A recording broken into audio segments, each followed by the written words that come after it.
હરે કૃષ્ણ દંડવત પ્રણામ સર્વને. તમારા બધાનું ખૂબ ખૂબ સ્વાગત છે ઇસ્કોન કુલાઈ બેંગ્લોર તરફથી ચાલી રહેલા લેવલ 2 ના સેશનની અંદર એક્ઝેક્ટ આપણે મિડલ પોઈન્ટ ઉપર આવેલા છીએ. આજે ભગવદ્ ગીતાનો 9મો અધ્યાય એનો પાર્ટ 1 શરૂઆત કરવા જઈ રહ્યા છે આપણે બધા. અને કહીએ ને કે બહુ મહત્વનું જ્ઞાન અહીંયા આપણને પ્રાપ્ત થશે. આપણે સ્ટાર્ટિંગમાં જોયું હતું જ્યારે ભગવદ્ ગીતાના ઓરિએન્ટેશનના ક્લાસ ભણી રહ્યા હતા ત્યારે એક સેન્ડવિચ બતાડવામાં આવેલું હતું છે ને. ઉપર બ્રેડની સ્લાઇસ, નીચે બ્રેડની સ્લાઇસ અને વચ્ચે બધું સ્ટફિંગ કરવામાં આવે જે આપણને બધું ભાવતું હોય વસ્તુઓ છે ને. તેની અંદર બધા વેજીટેબલ ને બધું બધું મૂકવામાં આવેલું હોય મહત્વની આઈટમ જે તમને બધાને બહુ ભાવે. તો એ કેવું એકદમ આપણે કહીએ ને કે મન જ્યાં સુધી તૃપ્ત ના થાય, ઇન્દ્રિયો તૃપ્ત ના થાય ત્યાં સુધી આપણે એને ગ્રહણ કરતા. એવી જ રીતે જ્યાં સુધી આપણો ઉદ્ધાર નથી થતો ને ત્યાં સુધી આ અત્યારે જે આ જ્ઞાન આપણે લેવા જઈ રહ્યા છે નવમાં તેનું એ એટલું જ મહત્વનું છે. જેટલું આપણે ત્યાં ઇન્દ્રિય તૃપ્તિ માટે પ્રયત્ન કરીએ છીએ એટલું જ પ્રયત્ન આપણે આ જ્ઞાનને જીવનમાં ઉતારવા માટે કરવો જરૂરી છે. ખૂબ મહત્વનો અધ્યાય છે, સેન્ટર પોઈન્ટ ઉપર છે ને ભક્તિના અ કહીએ ને કે ભક્તિ યોગ ચાલી રહ્યો છે. આપણે 3 તબક્કા જોયા છે, 6 માં ડિવાઈડ કર્યા છે. પેલું કર્મયોગ, બીજું ભક્તિ યોગ અને ત્રીજું જ્ઞાન યોગ. તો અત્યારે ભક્તિ યોગ ચાલી રહ્યું છે અને એમાં પણ 9મો અધ્યાય છે. અને એની આપણે શરૂઆત કરવા જઈ રહ્યા છીએ. શ્રી શ્રી દાદા ગોવિંદજીના ચરણોમાં વંદન કરી ગુરુ મહારાજના આશીર્વાદની સાથે મંગળતાની કામના કરીએ અને મંગળાચરણ લઈ અને આજના શુભ એવા અધ્યાયની શરૂઆત કરીએ. મારો અવાજ ક્લિયર આવે છે તમને? હરે કૃષ્ણ. હા પ્રભુજી, ક્લિયર છે. ઓમ અજ્ઞાનાતિમિરાન્ધસ્ય જ્ઞાનાંજનશલાકયા ચક્ષુરુન્મિલિतं येन તસ્मै શ્રી ગુરુવે નમઃ. શ્રી ચૈતન્ય મનોભીષ્ટં સ્થાપિतं येन ભૂતલે સ્વયં રૂપ કદા મह्यं દદાતિ સ્વપદાન્તિકં. વંદેહમ શ્રી ગુરુ શ્રીયુતપદકમલમ શ્રીગુરુन् વૈષ્ણવાંશ્ચ. શ્રીરૂપં સાગ્રજાतं સગણ રઘુનાથાન્વિतं तं સજીવં સાદ્વૈतं સાવધૂतं પરિજન સહિतं શ્રીકૃષ્ણ ચૈતન્ય દેવમ શ્રીરાધાન કૃષ્ણપાદાન સગણ લલિતા શ્રી વિશાખાન્વિતાંશ્ચ. હે કૃષ્ણ કરુણા સિંધુ दीनबंधो जगतपते गोपेश गोपिका कांत राधाकांत नमोस्तुते. तप्त कांचन गौरांगी श्री राधे वृंदावनेश्वरी वृषभानुसुते देवी प्रणमामि हरिप्रिये. वाञ्छाकल्पतरुभ्यश्च कृपा सिन्धुभ्य एव च पतितानां पावनेभ्यो वैष्णवेभ्यो नमो नमः. नमो ओम विष्णुपादाय कृष्णपृष्ठाय भूतले श्रीमते भक्तिवेदांत स्वामिन् इति नामिने. नमस्ते सारस्वते देवे गौरवाणी प्रचारिणे निर्विशेष शून्यवादी पाश्चात्य देश तारिणे. जय श्री कृष्ण चैतन्य प्रभु नित्यानंद श्री अद्वैत गदाधर श्रीवासादि गौर भक्त वृंद. हरे कृष्ण कृष्ण कृष्ण हरे हरे हरे राम राम राम हरे हरे. हरे कृष्ण सर्वने दंडवत प्रणाम. हरे कृष्ण प्रभु जी। दंडवत प्रणाम। हरे कृष्ण प्रभु जी। कृष्ण प्रभु जी। प्रणाम। ગઈકાલે આપણે અધ્યાય 8 પૂર્ણ કર્યો. આપણે થોડીક ચર્ચા કરી લઈએ અધ્યાય 8 ની, કારણ કે આજનો જે અધ્યાય છે એ ખૂબ ઇમ્પોર્ટન્ટ છે અને આજનો અધ્યાય 7મા અધ્યાયને કનેક્ટિંગ છે. તો પહેલા આપણે 8મા અધ્યાયની ચર્ચા કરીએ. કોણ કહેશે 8મા અધ્યાયમાં શું જ્ઞાન પ્રાપ્ત થયું? હરે કૃષ્ણ. યસ, કરલી માતાજી બોલો. હરે કૃષ્ણ પ્રભુજી. હરે કૃષ્ણ. પ્રભુજી, એટલે 8મા અધ્યાયની અંદર આપણે જ્ઞાન પ્રાપ્ત થયું હતું કે જેમાં છે ને ભગવાન અર્જુને પહેલા 8 પ્રશ્નો પૂછ્યા હતા અને એ 8 પ્રશ્નોનો ભગવાન ઉત્તર આપે છે. કાલે જે આપણે ભણ્યા હતા એની અંદર આપણે એ ભણ્યા હતા કે છે ને ભગવાનને ભક્તિ યોગ દ્વારા અને ધ્યાન યોગ દ્વારા બી આપણે સ્મરણ કરી શકીએ છીએ, પણ સૌથી વધારે જે ઇઝી વે છે એ ભક્તિ યોગ છે. એટલે કે ધ્યાન યોગમાં આપણે પતન થવાના ચાન્સીસ છે, જે ષષ્ઠ ચક્ર યોગ છે અને એ બધાના લીધે એમ.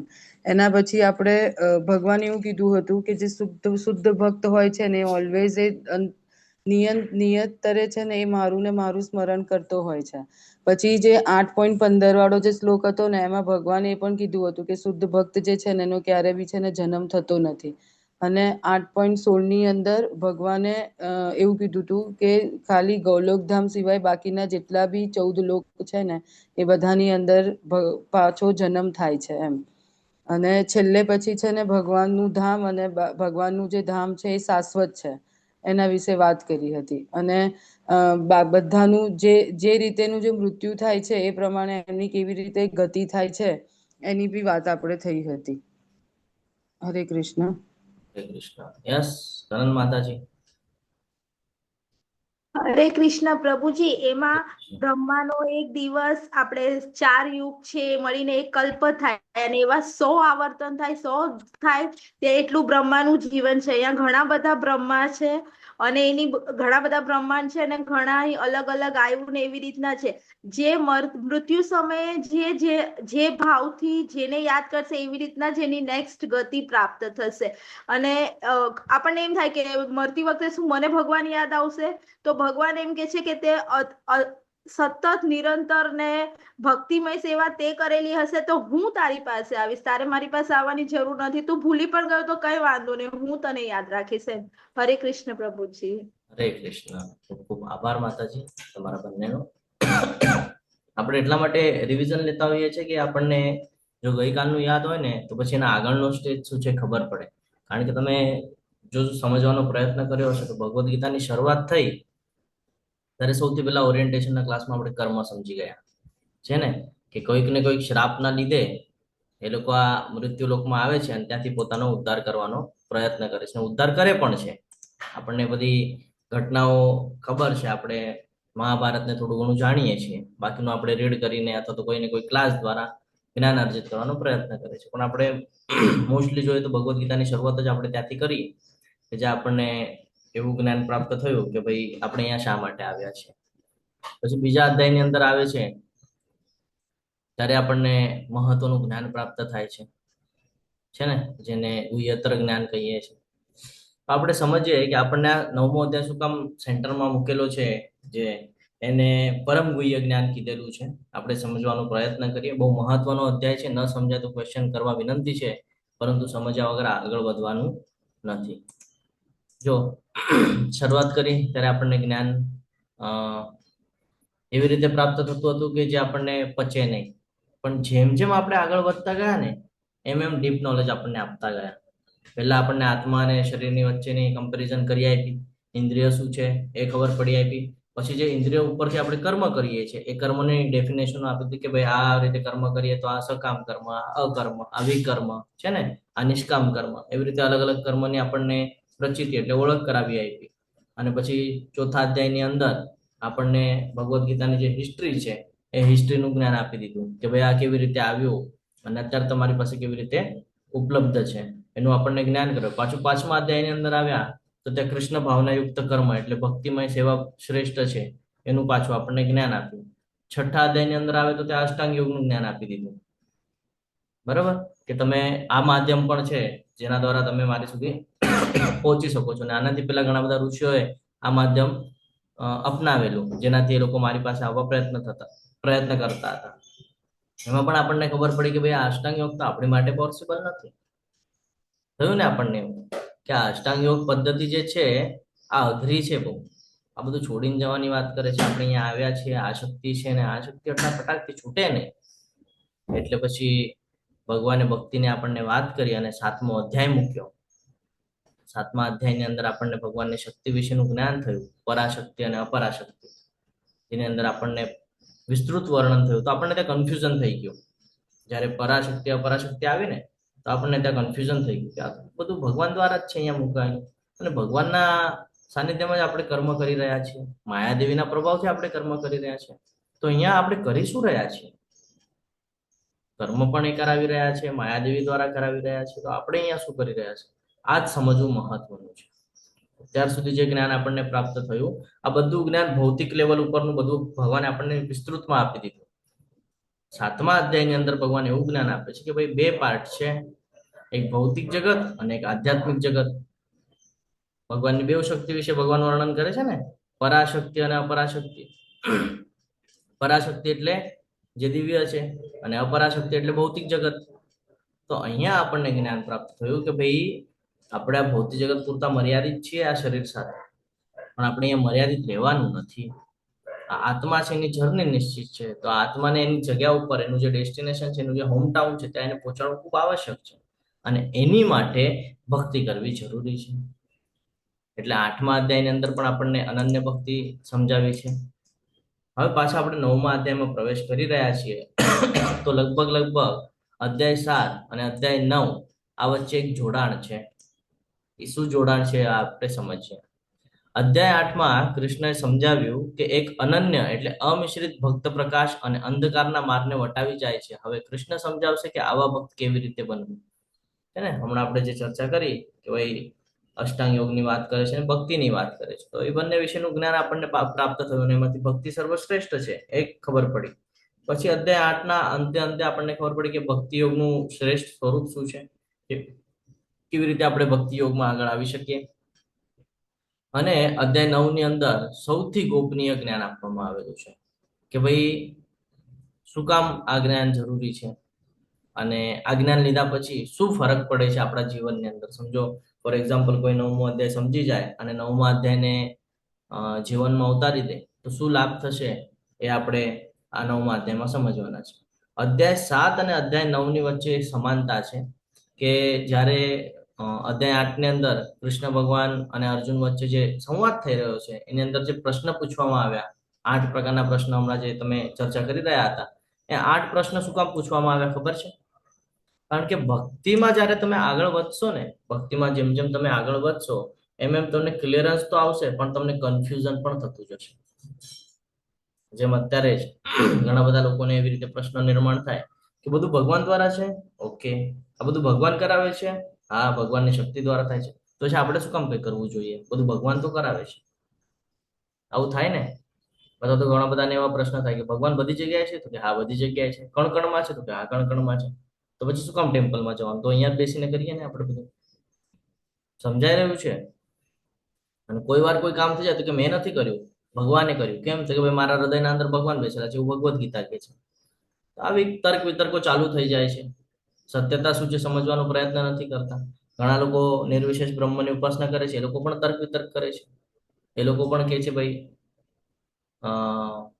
આત્મા છે એ જઈને ભળી જાય છે, શૂન્ય થઈ જાય છે, જ્યારે કે આત્મા તો અવિનાશી છે, આત્મા કોઈ દિવસે એનો નાશ થવાનો નથી.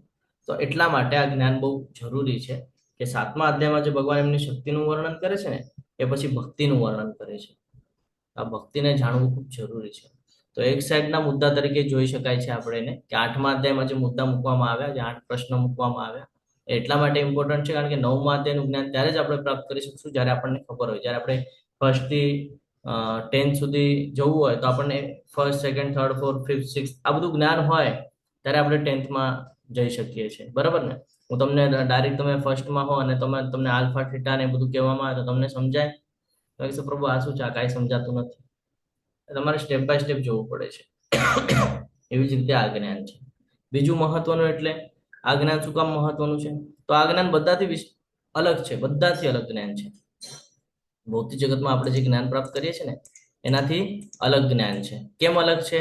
તો એ કૃષ્ણ લાયકાત અને ગેરલાયકાત વિશેની સ્પષ્ટતા કરશે અહીંયા કે ભાઈ કોણ આ જ્ઞાન અર્જિત કરી શકે છે, કોણ નથી કરી શકતું, કોણ પ્રયત્નશીલ છે, કોણ પ્રયત્નશીલ નથી, કોને આનો લાભ થશે, કોને આનો લાભ નહીં થાય, એ તમામ પ્રકારના જવાબો આપણને અહીંયા આપવામાં આવશે.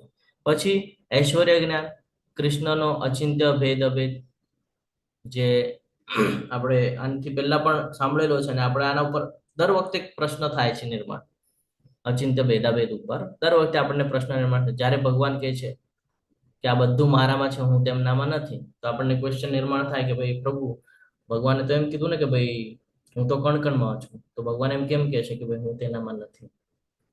તો આ સમજવું જરૂરી છે. ભૌતિક જગત સાથેનો ભગવાનનો સંબંધ કેવો છે, ભગવાન એને કેવી રીતે જોવે છે, આપણે એને કેવી રીતે સમજવાનું છે, એનું જ્ઞાન અહીંયા મૂકવામાં આવેલું છે. પછી આગળ વધશું તો ખબર પડે છે ઘણા બધા અલગ અલગ ઉપાસકો હોય છે ને, ઘણા બધા. આપણે હઠ યોગ જોયો, અષ્ટાંગ યોગ જોયો, કર્મયોગ જોયો, જ્ઞાન યોગ જોયો છે ને, અને ભક્તિ યોગ પણ આપણે જોઈ રહ્યા છીએ. તો આમાં ઘણા બધા ઉપાસકો પણ છે અને બિન ઉપાસકો પણ છે. હવે આનું શું આપણને નુકસાન થાય છે, આ જયારે આપણે સમજશું નહીં કે ઉપાસક કોને કહેવાય. ઘણા બધા લોકો ખાલી નામ ખાતર મંદિરમાં જતા હોય. ફોર એક્ઝામ્પલ, આપણને કંઈક પ્રાપ્ત કરવું છે એટલે આપણે કોઈકની ઉપાસના કરીએ છીએ.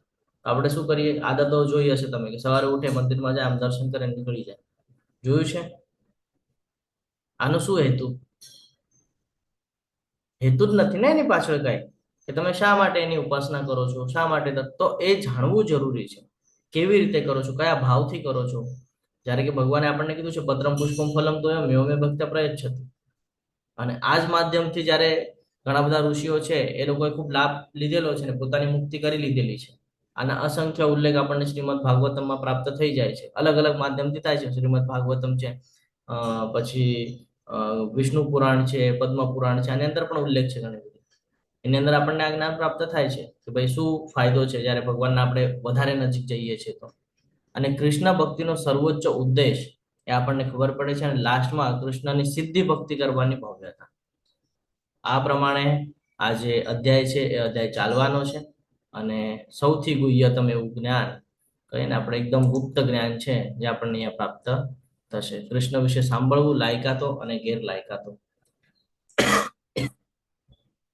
ઈર્ષા રહિત વ્યક્તિને કૃષ્ણ વિશે ગુપ્ત જ્ઞાન સાંભળવાની મંજૂરી આપે છે અને શ્રદ્ધા વિહીનતા વ્યક્તિને જન્મ અને મૃત્યુ તરફ વિવશ કરે છે. આ સમજવું પડશે આપણને. આપણે આ જ્ઞાન ક્યારે લઈ શકીએ, કોણ કહેશે? હરે કૃષ્ણ. પ્રભુજી, જ્યારે ભગવાનની ઈચ્છા હોય ત્યારે આપણે લઈ શકીએ. હરે કૃષ્ણ પ્રભુજી. હાજી, હરે કૃષ્ણ. યસ કરલી માતાજી બોલો. હરે કૃષ્ણ પ્રભુજી. જ્યારે આપણે ઈર્ષા ના રાખીએ, એક તો જે કે આપણને આમ ઈર્ષા ના હોય અને આપણને શરણાગતિ સ્વીકારીએ, ત્યારે જ આપણને જ્ઞાન જે છે એ સમજમાં આવશે. આ ખૂબ જરૂરી છે સમજવું કે જ્યારે આપણે કોઈ પણ જ્ઞાન લેવાનું પ્રાપ્ત કરીએ છીએ ને તો આપણી ઈચ્છા બહુ મહત્વની છે કે આપણે એને કેટલા દ્રઢપૂર્વક લેવાનો પ્રયત્ન કરે છે. ઘણા બધા લોકો આપણને બધાને ખબર છે શું સિચ્યુએશન થાય છે. ઘણા બધા લોકો આવે છે ઇસ્કોનની અંદર જોવા માટે આવે છે ખાલી, છે ને, તો ભાઈ અહીંયા ચાલી શું રહ્યું છે. આટલા બધા ભક્તો આવે છે, હરે કૃષ્ણ શા માટે કરે છે? ખાલી જોવા માટે આવે છે, પણ સમજી શકતા નથી. જ્યાં સુધી તમે ઈર્ષાનો ભાવ મૂકશો નહીં ત્યાં સુધી જીવનમાં તમારો ઉદ્ધાર થશે નહીં. એ અહીંયા ક્લિયર આપણને થઈ રહ્યું છે કે ભગવાન પણ જ્યાં સુધી અર્જુન શરણે જતા નથી, જ્યારે પ્રથમ અધ્યાય આપણે લઈએ તો એમાં ખબર પડે છે કે ભાઈ શરણે નથી જતા, ત્યાં સુધી ભગવાન કઈ જ નથી કહેતા, છે ને.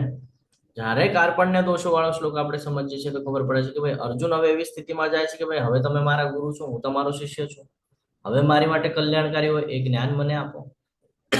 ત્યારે ભગવાન શરૂઆત કરે છે જ્ઞાનની. સેમેશ છે.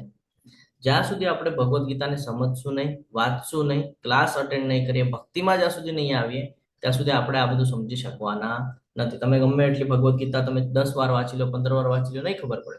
પણ જો તમે એકવાર ક્લાસ કરી લીધા હશે ને પછી તમે વાંચવા બેસશો ને તો તમને ધીરે ધીરે બધું સમજાઈ જશે.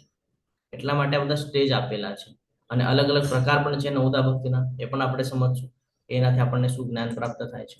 બહુ સરસ અધ્યાય છે અને જીવનમાં ઉતારવા જેવો અધ્યાય છે. શ્રી ભગવાન વાચ ઇદમ તુ તે ગુહ્યતમં પ્રવક્ષ્યામ્યનુસૂયવે જ્ઞાનમ વિજ્ઞાનમ સહિતમ યજ્ઞાત્વા મોક્ષશે શુભાત. પૂર્ણ પુરુષોત્તમ પરમેશ્વર બોલ્યા, પ્રિય અર્જુન, તું કદાપી મારી ઈર્ષા કરતો નથી, તેથી હું તને આ પરમ ગુહ્ય જ્ઞાન તથા સાક્ષાત્કાર વિશે જણાવીશ કે જે જાણીને તું ભૌતિક અસ્તિત્વના સર્વ ક્લેશોમાંથી મુક્ત થઈ જશે. ભૌતિક અસ્તિત્વના એટલે કે 14 લોકની વાત કરી રહ્યા છે ભગવાન. હવે આપી રહ્યા છે 9મા અધ્યાયમાં ભગવાન જ્ઞાન કે 14 લોકને પાર કેવી રીતે તું કરી શકે છે. અત્યાર સુધી શું જ્ઞાન આપ્યું? પહેલા પોતાનું જ્ઞાન આપ્યું, પછી શું જ્ઞાન આપ્યું? ભગવાનની શક્તિ, પરાશક્તિ, અપરાશક્તિ, અને હવે એવું જ્ઞાન આપે છે કે ભાઈ આ બધાને પાર કર. તો 3 તબક્કા તૈયાર થાય છે. કયા 3 તબક્કા તૈયાર થાય છે કોઈ કહી શકે? હરે કૃષ્ણ. હરે કૃષ્ણ. હરે કૃષ્ણ. બોલો. હરે કૃષ્ણ આપણે પ્રભુજી. કોણ છે, ભગવાન કોણ છે, અને આપણો અને ભગવાન વચ્ચેનો સંબંધ શું છે? તો આને કહેવાય ગુહ્ય, ગુહ્યતર અને અને ગુહ્યતમ. તમે પૂછ્યું તો. આ બહુ મહત્વનું છે. કેવી રીતે સમજશું આપણે ગુહ્ય જ્ઞાન એટલે શું? હરે કૃષ્ણ. કોણ કહે છે ગુહ્ય જ્ઞાન એટલે? હરે કૃષ્ણ. હરે કૃષ્ણ. હું શરીર નથી, આત્મા છું. આ સૌથી પહેલું જ્ઞાન જે ગુહ્ય જ્ઞાન છે કે ભાઈ હું શરીર નથી, હું એક આત્મા છું. આત્માની જર્ની નિશ્ચિત છે. શરીર અહીંયા જ રહી જવાનું છે. પછી આ થયું ગુહ્ય. હવે ગુહ્યતર જ્ઞાન એટલે શું? ભગવાન કોણ છે? હરે જે આપણે સમજી રહ્યા હતા ને, બ્રહ્મ, પરમાત્મા અને ભગવાન, એવી રીતે ભગવાને આપણને બીજા તબક્કાની અંદર જ્ઞાન આપ્યું કે ભાઈ મારી શક્તિ દ્વારા બધું થઈ રહ્યું છે. પરાશક્તિ, અપરાશક્તિ બધું જ્ઞાન આપી દીધું કે હું સર્વત્ર છું. તું જોઈશ તો હું તને તારા અંદર પણ દેખાઈશ ને તું જોઈશ તો હું તને બ્રહ્માંડના સ્વામી તરીકે પણ દેખાઈશ. તારા ઉપર ડિપેન્ડ છે તું કઈ ઈચ્છા ધરાવે છે. જો તારી ઈચ્છા હોય મને પૂર્ણ પુરુષોત્તમ પરમેશ્વર તરીકે જોવાનું તો હું તને એમ પણ દેખાઈશ. જો તારી ઈચ્છા હોય મને પ્રકૃતિમાં જોવાય તો ત્યાં પણ દેખાઈશ. ડિપેન્ડ કરે છે તારી શું ઈચ્છા છે. બાકી હું તો બધે વિદ્યમાન છું ઓલરેડી. તો છે ને ભગવાન સર્વત્ર છે. આ જે જ્ઞાન છે આને કહેવાય છે ગુહ્યતર. અને એના પછી આવે છે એ ગુહ્યતમ જ્ઞાન. ગુહ્યતમ જ્ઞાન એટલે શું? હરે કૃષ્ણ. આત્મા અને પરમાત્માનો સંબંધ. હરે કૃષ્ણ. હરે કૃષ્ણ. આત્મા અને પરમાત્માનો સંબંધ કેવી રીતે સમજી શકાય? હરે કૃષ્ણ. એક શ્લોક છે ભગવદ્ ગીતામાં. યસ ચંદ્રિકા માતાજી બોલો. મન્મના ભવ મદ્ભક્તો મધ્યાજી મામ નમસ્કુરુ મામયો યસ્યસી આત્મવેવ મત્પરાયણ યુક્ત એવ આત્માનામ મત્પરાયણ. હરી બોલ. ખૂબ સરસ. હજી એક શ્લોક છે. સર્વ ધર્માન પરિત્યજ્ય મામેકમ મામેકમ શરણં વ્રજ. શરણં વ્રજ તો અંતિમ જે આપણું શું? પાપેભ્યો મોક્ષ્યામિ મા શુચઃ. માસુ હરે છે. Yes, કૃષ્ણ હરી પ્રભુ. બોલ. ખૂબ સરસ. 18મા અધ્યાયમાં આવે છે. તો 18મા અધ્યાયનો આઈ થિંક 66મો શ્લોક છે. તો આ જ્ઞાન શું કામ જરૂરી છે? એટલા માટે જરૂરી છે કે આપણે કોણ છીએ, ભગવાન કોણ છે, ને આપણો ભગવાન સાથેનો સંબંધ શું છે. આપણે જન્મ લઈએ છીએ એ આ ભૌતિક જગતમાં લઈએ છીએ, જે આપણી માટે કોઈ કહીએ ને કે ઉપયોગી છે નહીં. આપણે અહીંયા મહેમાન તરીકે આવેલા છે, ટેમ્પરરી છે, અને આપણે અહીંયાથી જવાનું છે ગોલોક વૃંદાવન. તો ત્યાં કેવી રીતે જવાનું, કેવી રીતે સમજવાનું, એની માટેનું જ્ઞાન આપણને ભગવદ્ ગીતામાં મૂકવામાં આવેલું છે. કોણ સમજી શકે આ ભગવદ્ ગીતાનું જ્ઞાન? આ જે 3 પ્રકારના જ્ઞાન આપણે હમણાં સાંભળ્યા એ કોણ સમજી શકે? કોઈ નોર્મલ વ્યક્તિને તમે કહેશો તો એ એક્સેપ્ટ કરશે આ બધું? કૃષ્ણ. હા, આ જે છે ને એક સમજી શકે કે જે ભગવાનની સાથે ઈર્ષા કરતો નથી. અને બીજું કે છે ને જે 4 પ્રકારના લોકો કીધા છે ને, જ્ઞાની, અર્થાથી, દુખી અને જ્ઞાની, દુખી, જિજ્ઞાસુ માતાજી. શોધમાં, હા, જ્ઞાની. આપણે સમજીએ કે હરે કૃષ્ણ. હરે કૃષ્ણ. બોલો માતાજી. જેને સંપૂર્ણ માન્ય છે કે પૂર્ણ પુરુષોત્તમ પરમેશ્વર શ્રી કૃષ્ણ જ છે, અને શ્રદ્ધા છે, અને ભક્તિ કરે છે, શરણાગતિ સ્વીકારે છે, તે જ સમજી શકે. હરે કૃષ્ણ. હરે કૃષ્ણ. ખૂબ સરસ માતાજી. પરંતુ અહીંયા પ્રશ્ન નિર્માણ થાય છે કે એને ભક્તિ ક્યાંથી આવે? એને કહીએ ને આપણે કે ભાઈ સ્વીકાર કેવી રીતે કરે કે ભાઈ પૂર્ણ પુરુષોત્તમ પરમેશ્વર શ્રી કૃષ્ણ જ છે, બીજું કોઈ નથી. હરે કૃષ્ણ. શરૂઆત, ભક્તિની શરૂઆત ક્યાંથી થાય? દ્રઢ વિશ્વાસથી. હરે કૃષ્ણ પ્રભુજી. હાજી. જ્યારે છે ને દ્રઢ એક વિશ્વાસ. સાંભળે, શ્રવણમથી. શ્રવણમથી. શ્રવણમ. આ હંમેશા યાદ રાખવાનું છે કે ખબર કેવી રીતે પડે કે ભાઈ કૃષ્ણ કોણ છે? સાંભળીએ ત્યારે ખબર પડે કૃષ્ણ કોણ છે. એવા ભક્તોની વચ્ચે રહીએ તો ખબર પડે. તો શરૂઆત ક્યાંથી થાય? જ્યાં સુધી આપણે ભક્તોની વચ્ચે રહેશું નહીં, જ્યાં સુધી આપણે એમને જાણવાનો પ્રયત્ન નહીં કરીએ, ત્યાં સુધી આપણે જાણી શકવાના નથી. જો ફોર એક્ઝામ્પલ કોઈ માનસિક જ્ઞાન, કૃષ્ણ વિશેનું જ્ઞાન હોય તો જ એ જાણી શકાય. હરે કૃષ્ણ. ફોર એક્ઝામ્પલ કોઈ તર્ક વિતર્ક કરતું વિદ્વાન પંડિત હોય, બરાબર. અત્યારે ઘણા બધા લોકોને આપણે ટીવી ચેનલ ઉપર ને એના ઉપર જોતા હોઈએ છીએ, જે આવી રીતે અલગ અલગ માધ્યમથી પ્રચાર પ્રસાર કરીએ છીએ. હવે જો એ લોકો તર્ક વિતર્ક કરતા હોય ને આપણે એની સાથે રહેશું તો શું આપણે સમજી શકશું કે પરમેશ્વર કોણ છે? હરે કૃષ્ણ. ના પ્રભુજી. એની માટે આપણને શેની જરૂરત પડશે? ભક્તોની જરૂરત પડશે, એવા કે જે સતત સેવામાં સંલગ્ન છે, સતત ભગવાનની ભક્તિમાં પરોવાયેલા છે ને એવા લોકો. જે આ ભૌતિક જગત સાથે સંકળાયેલા છે એવા લોકો નહીં, જે ઓલરેડી ભગવાન સાથે સંકળાયેલા છે ને એવા લોકોની વચ્ચે રહેવું પડશે. એટલે જ્યારે આપણે આ ભગવદ્ ગીતા સમજશું તો આપણને ખબર પડશે કે ભગવદ્ ગીતામાં કીધું શું છે. એક એક્ઝામ્પલ સાથે સમજીએ. તમે આ ક્લાસમાં આવ્યા, બધા જોડાણા, બરાબર? ક્લાસની અંદર આવ્યા પછી તમને સ્ટાર્ટિંગમાં ભગવદ્ ગીતા સમજાણી કે ન સમજાણી? તમે એવા લોકો સાથે કોન્ટેક્ટ બનાવવાની શરૂઆત કરી કે જે ઓલરેડી ભગવદ્ ગીતાને ફોલો કરી રહ્યા છે, એટલે કે જે પ્રીચિંગની સેવા આપી રહ્યા છે ને, અલગ અલગ ક્લાસના માધ્યમથી. હવે તમે એમની પાસે જઈને તર્ક વિતર્ક જે હતા તમારા, જે કાંઈ પણ તમારી શંકાઓ હતી એ શંકાઓને નિરસન કરવા માટે તમે એમની સાથે ચર્ચા કરી, તો એમણે તમને રેફરન્સ આપીને સમજાવવાનો પ્રયત્ન કર્યો છે, ભૌતિક જગતના ઉદાહરણ આપ્યા છે, કાં તો પછી જેટલા પણ શાસ્ત્ર છે એના રેફરન્સ આપીને તમને સમજાવવાનો પ્રયત્ન કર્યો છે કે હા, કૃષ્ણ મૂળ શું કામ છે. આપણે પાંદડાઓ તરફ જોતા હોઈએ છીએ, એમાં જ આપણે કૃષ્ણને જોઈએ છીએ, પણ કૃષ્ણ મૂળ છે, શું કામ છે, એ આપણે શાસ્ત્ર વાંચીએ ત્યારે ખબર પડે છે ને, એના રેફરન્સ દ્વારા ખબર પડે. તો જ્યારે તમે એવા લોકોનો સંગ કરો છો જે ઓલરેડી સેવામાં પરોવાયેલા છે, ત્યારે તમને ધીરે ધીરે જ્ઞાન પ્રાપ્ત થાય છે. જેવી રીતે ભગવદ્ ગીતાની આપણે શરૂઆત કરી તો આપણને ખબર પડી કે બીજો અધ્યાય, ત્રીજો અધ્યાય, એની અંદર જ્ઞાન છે, ગુહ્ય જ્ઞાન છે ને, એની અંદરનું જ્ઞાન, આત્મા અને શરીર વિશેનું જ્ઞાન પ્રાપ્ત થયું કે ભાઈ આત્મા અલગ છે, શરીર અલગ છે, આત્મા કોઈ દિવસે મરતો નથી, શરીરનું મૃત્યુ થાય છે, આત્મા એક શરીરમાંથી બીજા શરીરમાં જાય છે. જેવી રીતે મનુષ્ય કપડાં બદલે છે, એના જીવનના અંદર સુખ દુઃખ આવે છે. કેવી રીતે? તો કે ભાઈ જેવી રીતે ઋતુઓ બદલાય છે એવી રીતે જીવનના અંદર આ બધું આવે છે, આ બધું ચક્ર છે. આ બધું જ્ઞાન પ્રાપ્ત થયું, તો કે આ ગુહ્ય જ્ઞાન પ્રાપ્ત થયું. જેમ જેમ આગળ આવ્યા એવી રીતે ખબર પડી કે ભાઈ કૃષ્ણ જ મૂળ છે. કારણ કે ભાઈ અલ્ટિમેટ ગોલ તો બધાનો જ છે કે ભાઈ કૃષ્ણ ભક્તિ કરવી અને ભગવત ધામની પ્રાપ્તિ કરવી. આ જ છે ને અલ્ટિમેટ ગોલ બધાનો. શું છે? હરે કૃષ્ણ. શું લાગે છે તમને? શું કરવું જોઈએ? આપણે જવાનું છે ગોલોક વૃંદાવન કે પાછું અહીંયા ભૌતિક જગતમાં હજી રહેવું છે થોડાક સમય માટે? હરે કૃષ્ણ પ્રભુજી. જવાનું પ્રભુજી. હા બોલો માતાજી. હરે કૃષ્ણ. ગોલોક વૃંદાવન તો જવું છે, પણ એવું બી છે કે છે ને, ભગવાનને બસ અગર આપણે હજી સુધી આપણી લાયકાત નથી તો આપણને એવો જન્મ તો આપે કે જેને આપણે ભૂલી ના જઈએ એમને. તો એની માટે આ 9મો અધ્યાય મહત્વનો છે. 9મા અધ્યાયની અંદર કન્ટિન્યુઅસ અનન્ય અને શુદ્ધ ભક્તિનું વર્ણન છે. શું છે? શુદ્ધ ભક્તિનું વર્ણન છે. એટલા માટે 9મો અધ્યાય સેન્ટરમાં મૂકેલો છે અને એમાં આપણને આ બધું જ્ઞાન આપેલું છે કે જે જ્ઞાન પ્રાપ્ત કરી ને આપણે આપણો જે સ્વભાવ છે આને દિવ્ય કરી શકીએ છીએ. એટલે આપણા વિચાર છે અને વિચારને આપણે શુદ્ધ કરી શકીએ છીએ, અને શુદ્ધ થાય છે 9 પ્રકારના ભક્તિ દ્વારા. અલગ અલગ જે ભક્તિના માધ્યમ છે જે આપણને કહીએ ને કે શ્રવણમ, કીર્તનમ આગળ આવશે, આપણે સમજવાનો પ્રયત્ન કરીએ અને એ જીવનમાં ઉતારીને આપણે શુદ્ધ થઈ શકીએ છીએ. એટલે પોતાની જે આત્મા છે ને શુદ્ધ કરી શકીએ છીએ. જો અહીંયા આવે એની લાયકાત ને બધું આપણને બતાડ્યું છે, જે આપણે ઓલરેડી ચર્ચા કરી ચૂક્યા છીએ, તો પણ એકવાર આપણે જોઈ લઈએ. ગોપનીય છે કારણ કે બીજા અધ્યાયની અંદર આપણને આત્મા અને શરીરનું જ્ઞાન અને મુક્તિ માટેના જે ઉપયોગી માધ્યમ છે એનું જ્ઞાન કરાવે છે. 7મા અને 8મા અધ્યાયની અંદર ભગવાન એમની શક્તિઓનું પ્રદર્શન કરે છે કે ભાઈ પરાશક્તિ અપરાશક્તિ શું છે, અને અંતે ભક્તિ શું કામ મહત્વની છે એ પણ કે છે. આ 14 લોક શું છે એનું વર્ણન કરે છે. અને 9મા અધ્યાયની અંદર કન્ટિન્યુઅસ શુદ્ધ ભક્તિ આપેલી છે.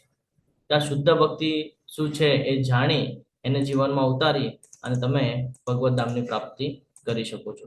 અનુસૂય હવે ઈર્ષ્યાથી મુક્ત ક્યારે તમે કરી શકો છો? ભક્તિમાં ક્યારે આવી શકો છો? ઈર્ષ્યા ન હોય ત્યારે, જ્યારે આપણે કમ્પેરિઝન ન કરીએ. ઘણા બધા લોકો કમ્પેરિઝન કરતા હોય છે કે ભાઈ આ કૃષ્ણ ને રામ ને બધા બાકીના જે દેવી દેવતા છે આ બધા એક જ છે. અવશ્ય એક છે, અવશ્ય એક છે. બધા ભગવાનના અંશ જ છે. ભગવાન કહે છે મમે વાસે જીવો લોકો જીવ ભૂત બધા મારા અંશ છે. આ ભૌતિક જગતની અંદર તને જે કાંઈ પણ આ બધું મારા દ્વારા જ છે. પરંતુ મૂળ પણ જાણવું જરૂરી છે ને. ક્યાંક તો એક શરૂઆત થઈ હશે ને.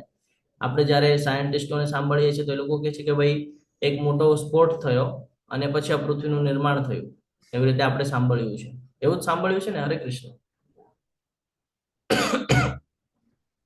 કે કાંઈ અલગ સાંભળ્યું છે તમે? એવું જ સાંભળ્યું છે પ્રભુજી. અને આનું આપણે જ્યારે ક્લિયરન્સ લેવું હોય ને તો શ્રીમદ ભાગવતમ ખોલવાનું. શ્રીમદ ભાગવતમના અંદર વિસ્તૃતમાં વર્ણન છે. સ્ફોટ થાય તો વિનાશ થાય, સમજ્યા? સ્ફોટ થાય તો વિનાશ થાય અને વિનાશ થઈ ગયા પછી ધીરે ધીરે નવું જે તૈયાર કરે ને એને કહેવાય કે ભાઈ નવું તૈયાર થાય છે. અહીંયા કઈ સ્પોટ થતો જ નથી, પહેલી વાત એટલે.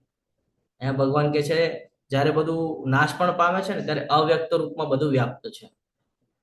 એટલે આપણને એવું લાગે કે ભાઈ આત્મા અવિનાશી છે, આત્મા મરવાની નથી. તો જ્યારે આપણે આ ભૌતિક જગત જે છે, આ અત્યારે જે સૃષ્ટિ છે, આ સૃષ્ટિમાં જે આ પૃથ્વીલોક છે, આ પૃથ્વીલોકનો સમજો નાશ થઈ ગયો તો શું બધા મૃત્યુ પામશે? તો કે નહીં, શરીરની અવસ્થા છે એ અવસ્થા ખાલી ખોરવાઈ જશે, બાકી આત્મા તો એના મૂળ સ્વરૂપમાં રહેશે જ.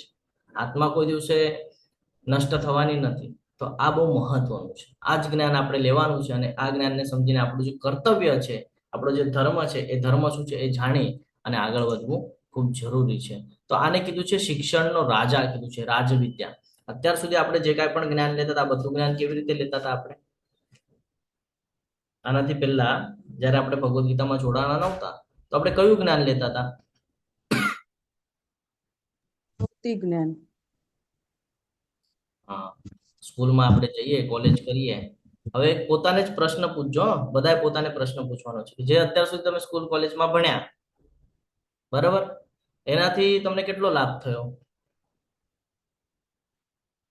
શું મન સમાધાન છે તમારું? માનસિક શાંતિ ના પ્રાપ્ત પ્રભુજી, થઈ? જરાય લાભ નથી થયો. હા પ્રભુજી જવાબ. ના પ્રભુજી.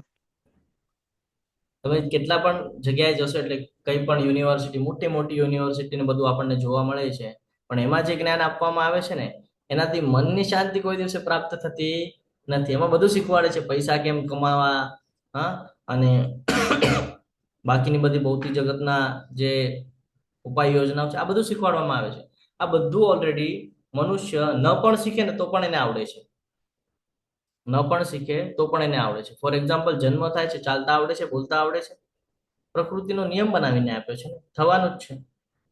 તો એ જ્ઞાન નથી લેવાનું આપણે, કારણ કે એ જ્ઞાન નહીં હોય તો પણ આપણને ક્યાંકથી ને ક્યાંકથી આપણે જેના સાથે રહીએ છીએ એની પાસેથી આપણને બધું જ્ઞાન પ્રાપ્ત થઈ જવાનું છે. તો કયું જ્ઞાન મહત્વનું છે? તો કે ભાઈ જન્મ સુધીનું જ્ઞાન તો મળેલું છે, જન્મથી મૃત્યુ સુધી શું કરવાનું એ પણ ખબર છે, પણ મૃત્યુ પછી શું કરવાનું, એના પછીની જર્નીનું શું, આ જ્ઞાન આપણને અહીંયાથી પ્રાપ્ત થાય છે. એટલા માટે આ શિક્ષણનો રાજા કીધું છે કે તમે જેટલું પણ જ્ઞાન લો છો, આ બધું જ્ઞાન તમને ભૌતિક જગત પૂરતું મર્યાદિત છે, પણ એના પછીનું શું, જ્યારે દેહ ત્યાગ થઈ જાય એના પછીની જર્નીનું શું? આપણે ભવિષ્યનો વિચાર કરતા હોઈએ છીએ છે ને, કે ભાઈ ભવિષ્યમાં મારે એન્જિનિયર બનવું છે, ડોક્ટર બનવું છે, સાયન્ટિસ્ટ બનવું છે, જે કાંઈ પણ બનવું હોય આપણે એનો વિચાર કરીએ છીએ અને એના ઉપર લાગી જઈએ છીએ, પ્રયત્નશીલ થઈ જઈએ છીએ કે ભાઈ મારે ભવિષ્યમાં ડોક્ટર બને તો મારે આ ભણવું પડશે, નીટની એક્ઝામ આપવી પડશે, અને પછી હું પાસ આઉટ થઈશ, 3-4 વર્ષ મારે આવી રીતે કાઢવા પડશે, અને પછી હું પીએચડી કરીશ, એમાં ડોક્ટરેટ કરીશ, અને પછી કોઈ એક વિષય ઉપર હું કામ કરીશ. આવી રીતનું આપણી તૈયારી હોય. આ ભવિષ્યની ચિંતા ભૌતિક જગત પૂરતી. પરંતુ આત્માનું જ્ઞાન થાય બીજા અધ્યાયની અંદર તો પછી આપણને ચિંતા વ્યક્ત થાય ને કે ભાઈ મૃત્યુ પછીનું શું થાય કે ના થાય? હરે કૃષ્ણ. શું લાગે છે તમને બધાને? હા પ્રભુજી. તો વિચાર કર્યો તો આજ સુધી કોઈ દિવસે કે ભાઈ મૃત્યુ આવી ગયું તો મૃત્યુ પછીનું શું? હરે કૃષ્ણ. તમે કહેશો પ્રભુજી તમે તો કન્ફ્યુઝ કરી નાખ્યા અમને. નથી, કોઈ વિચાર નથી કર્યો હજી સુધી કે મૃત્યુ પછી શું થશે? કર્યો ને પ્રભુજી.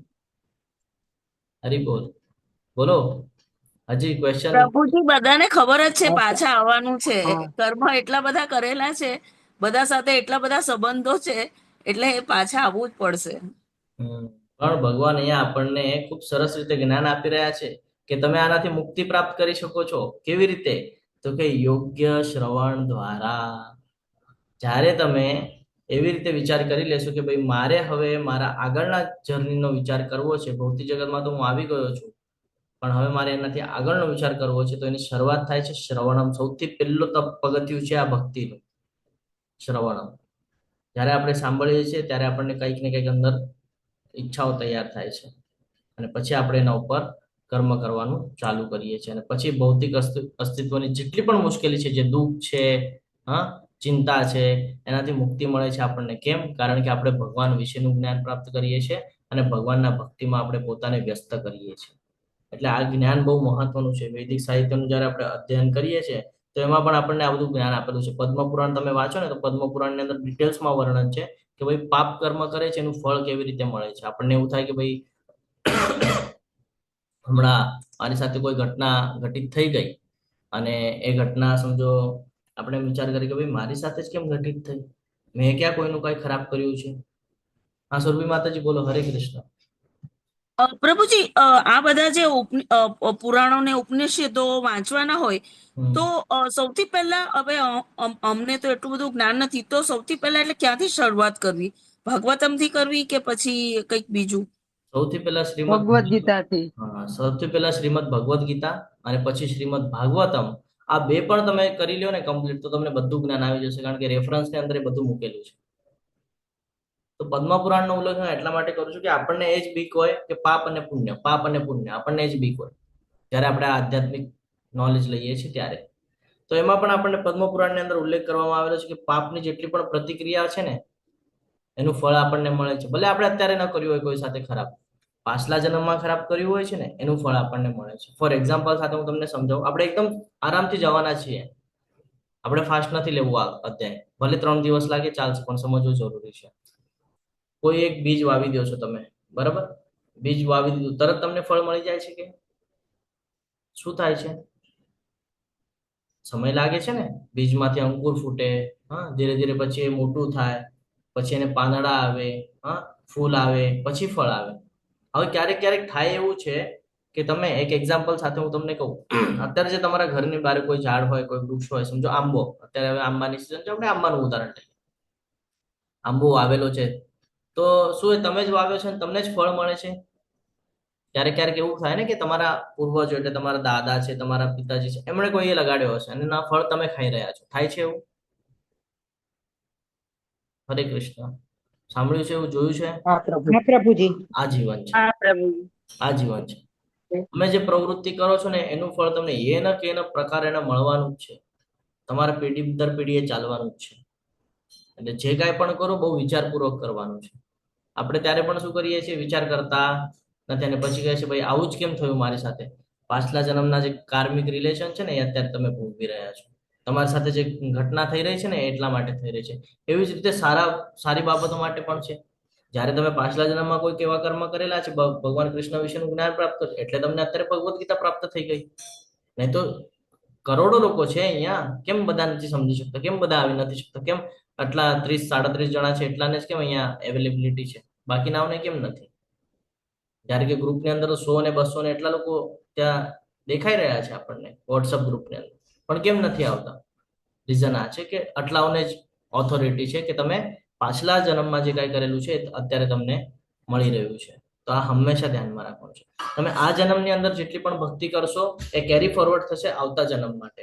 એટલે એવું નથી કે તરત તમને ભગવત ધામની પ્રાપ્તિ થઈ જશે. હજી તમે એટલા કેળવાના નથી. હું પણ આવી જાઉં છું એની અંદર. આપણે હજી એટલા બધા, કારણ કે ભૌતિક જગતની આસક્તિ છે આપણને. જ્યાં સુધી આસક્તિ છૂટતી નથી ત્યાં સુધી આપણે ભગવાનના એમાં તલ્લીન થવાના નથી. તો એની પ્રોસેસ કરવી પડશે, શુદ્ધિકરણની પ્રક્રિયા, અને એની જ માટે અહીંયા મૂકવામાં આવેલું છે આ ચાર્ટ, શુદ્ધિકરણની પ્રક્રિયા માટે,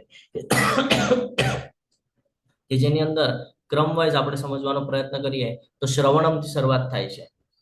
આપણને બધાને પરીક્ષિત મહારાજની કથા ખબર છે. કોણ છે પરીક્ષિત મહારાજ? ખબર છે તમને? હરે કૃષ્ણ. નથી ખબર પરીક્ષિત મહારાજ? પરીક્ષિત મહારાજ અભિમન્યુના પુત્ર. અભિમન્યુના પુત્ર. આ કહીએ ને કે જ્યારે કળિયુગની શરૂઆત થઈ ને ત્યારે છેલ્લા રાજા છે દ્વાપરના, પછી કળિયુગની શરૂઆત થઈ ગઈ છે. તો એ સમયે થયું એવું કે એક ઘટના છે શ્રીમદ ભાગવતમમાં, છું તમારી સાથે શોર્ટમાં કહી રહ્યો છું. એક ઋષિના ગળામાં રસ્સી નાખવામાં આવીને એ સાપ જેવું લાગ્યું ને શ્રાપ મળી ગયો કે ભાઈ સર્પદંશથી મૃત્યુ થઈ જશે. એટલે એના પુત્ર તરફથી શ્રાપ મળી ગયો કે ભાઈ સર્પદંશથી મૃત્યુ થઈ જશે કરીને. તો ખબર પડી ગઈ કે ભાઈ હવે આપણું અંત નિશ્ચિત છે. તમે અને મારી જવાય તો આપણે શું કરીએ? આપણને ખબર પડે કે 7 દિવસમાં આપણું મૃત્યુ છે, આપણે શું કરીએ? વધારેમાં વધારે ફરીએ, હા, લોકોને મળવાનું ચાલુ કરીએ, ખાવા પીવાનું ચાલુ કરી દઈએ ફટાફટ. ભાઈ મારે આ ઇન્દ્રિય તૃપ્તિ કરવી છે, ઓલું કરવું છે, મારી આ ઈચ્છા છે, ઓલી ઈચ્છા, બધી ઈચ્છાઓ પૂરી કરવાની પાછળ લાગી જાય.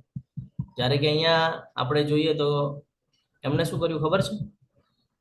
સુખદેવ ગોસ્વામી પાસે જઈને બેસી ગયા. કેમ? શ્રીમદ ભાગવતમનું શ્રવણ કરવા માટે. શ્રીમદ ભાગવતમનો મહિમા છે કે જ્યારે તમે શ્રીમદ ભાગવતમનું શ્રવણ કરો છો ને તમારી 7 પેઢીનો ઉદ્ધાર થઈ જાય છે, એમાં ઉલ્લેખ છે. કારણ કે સ્વયં કૃષ્ણ છે. એને જાણવાથી તમારો ઉદ્ધાર નિશ્ચિત છે અને તમારા પેઢી દર પેઢીનો ઉદ્ધાર પણ નિશ્ચિત છે. તો એ જાય છે અને આ જ્ઞાન લે છે અને પોતાનો ઉદ્ધાર કરી લે છે.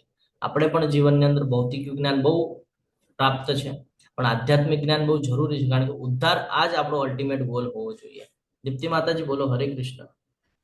હરે કૃષ્ણ પ્રભુજી, દંડવત પ્રણામ. દંડવત હવે પ્રણામ. જ્યાં સુધી હું ઇસ્કોનમાં હંમેશા આપણા લેક્ચરમાં નથી આવી ને ત્યાં સુધી તો પારંપરિક રીતે કે આપણે જે પિતૃના મોક્ષાર્થે આપણે ડોંગરેજી મહારાજનું ભાગવતમ વાંચતા. હવે બહુ ફ્રેન્કલી કહું તમને કે આપણું જે ભાગવતમ છે ને પ્રભુજી, મને થોડું એક્સપેન્સિવ એ લાગે છે. તો ગમે તે ભાગવતમ વાંચ એક્સપેન્સિવ છે, કારણ કે આપણે અર્નિંગ ન કરતા હોય ને એટલે. તો પ્રભુજી ઓથેન્ટિક હોય અને આપણે ન વસાવી શકતા હોય તો ટેમ્પરરી ડોંગરેજી મહારાજનું ભાગવતમ ચાલે કે ના આપણે આજ ના લેક્ચર યુટ્યુબ ઉપર જોવા જોઈએ? જો એની માટેની આપણી આગળ વ્યવસ્થા ઘણી બધી છે. થાય છે શું, એની પાછળ આપણે સમજવાનો પ્રયત્ન કરીએ કે જે સંપ્રદાયને આપણે ફોલો કરીએ છીએ, એટલે થાય એવું હું તમને ક્લિયર કટ સમજાવું. બધાને અલ્ટિમેટ ગોલ તો એક જ છે, ભગવાન કૃષ્ણની ભક્તિ. બધા જવાનું ગોલોક વૃંદાવન જ છે. તમે ત્યાંથી પ્રયત્ન કરો, હું અહીંયાથી પ્રયત્ન કરું, તો આપણા બધાનો અલ્ટિમેટ ગોલ એક જ છે. પરંતુ થાય છે એવું કે જ્યારે આપણે કોઈ એકને પકડીને ચાલશું ને તો આપણે પહોંચી જશું. જો બે બોટ ઉપર આપણે પગ રાખશું તો કોઈ દિવસે કિનારો નસીબ થશે નહીં.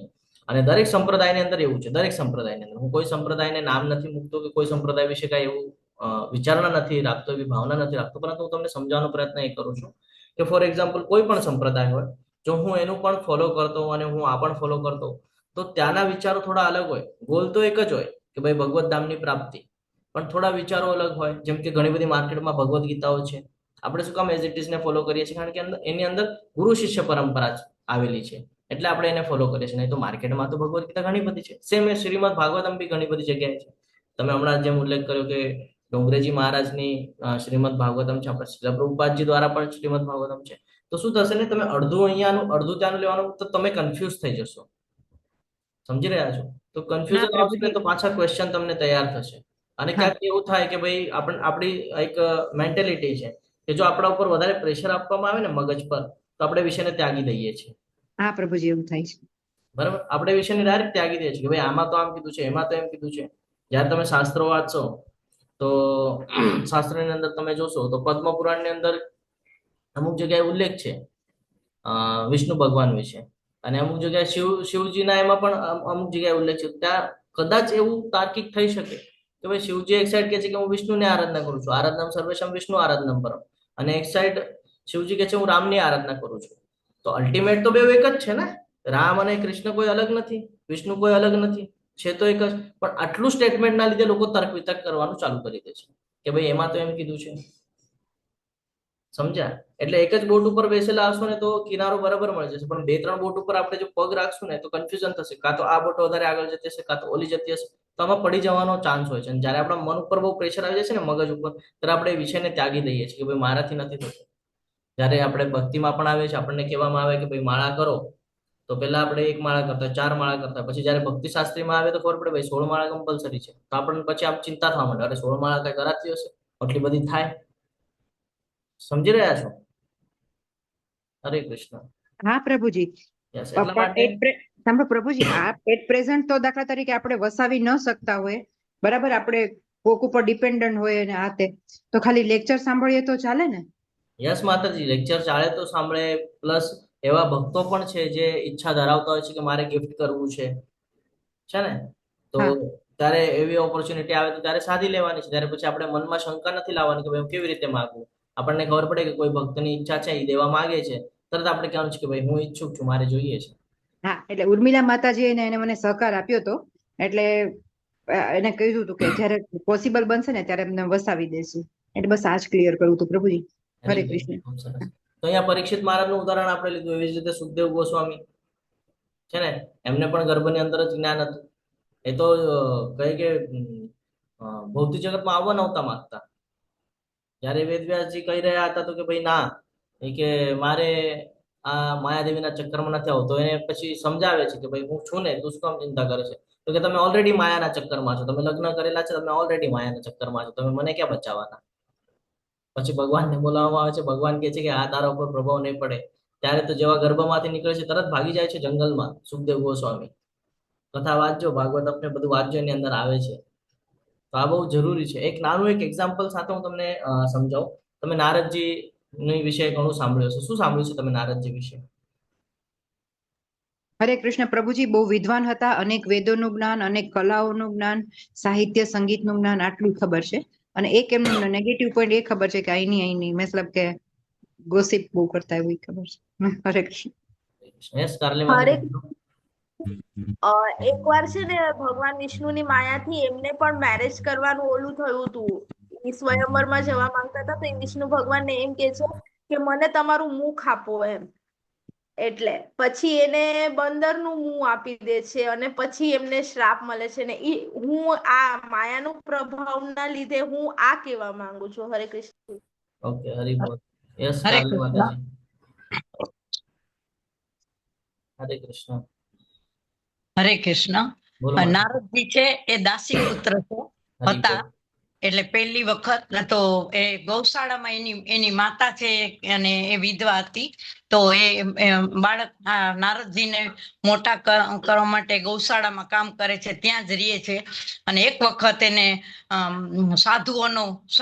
સાધુઓ ખૂબ આવે છે ત્યાં, અને ગૌશાળા ત્યાં અને એની સેવાનો લાભ મળે છે. અને એની માતાને નારદ મુનિ બહુ જ નાના હતા ત્યારે બચપનમાં, તો એનો સાથ એને સત્સંગમાં બેસાડે છે રોજ.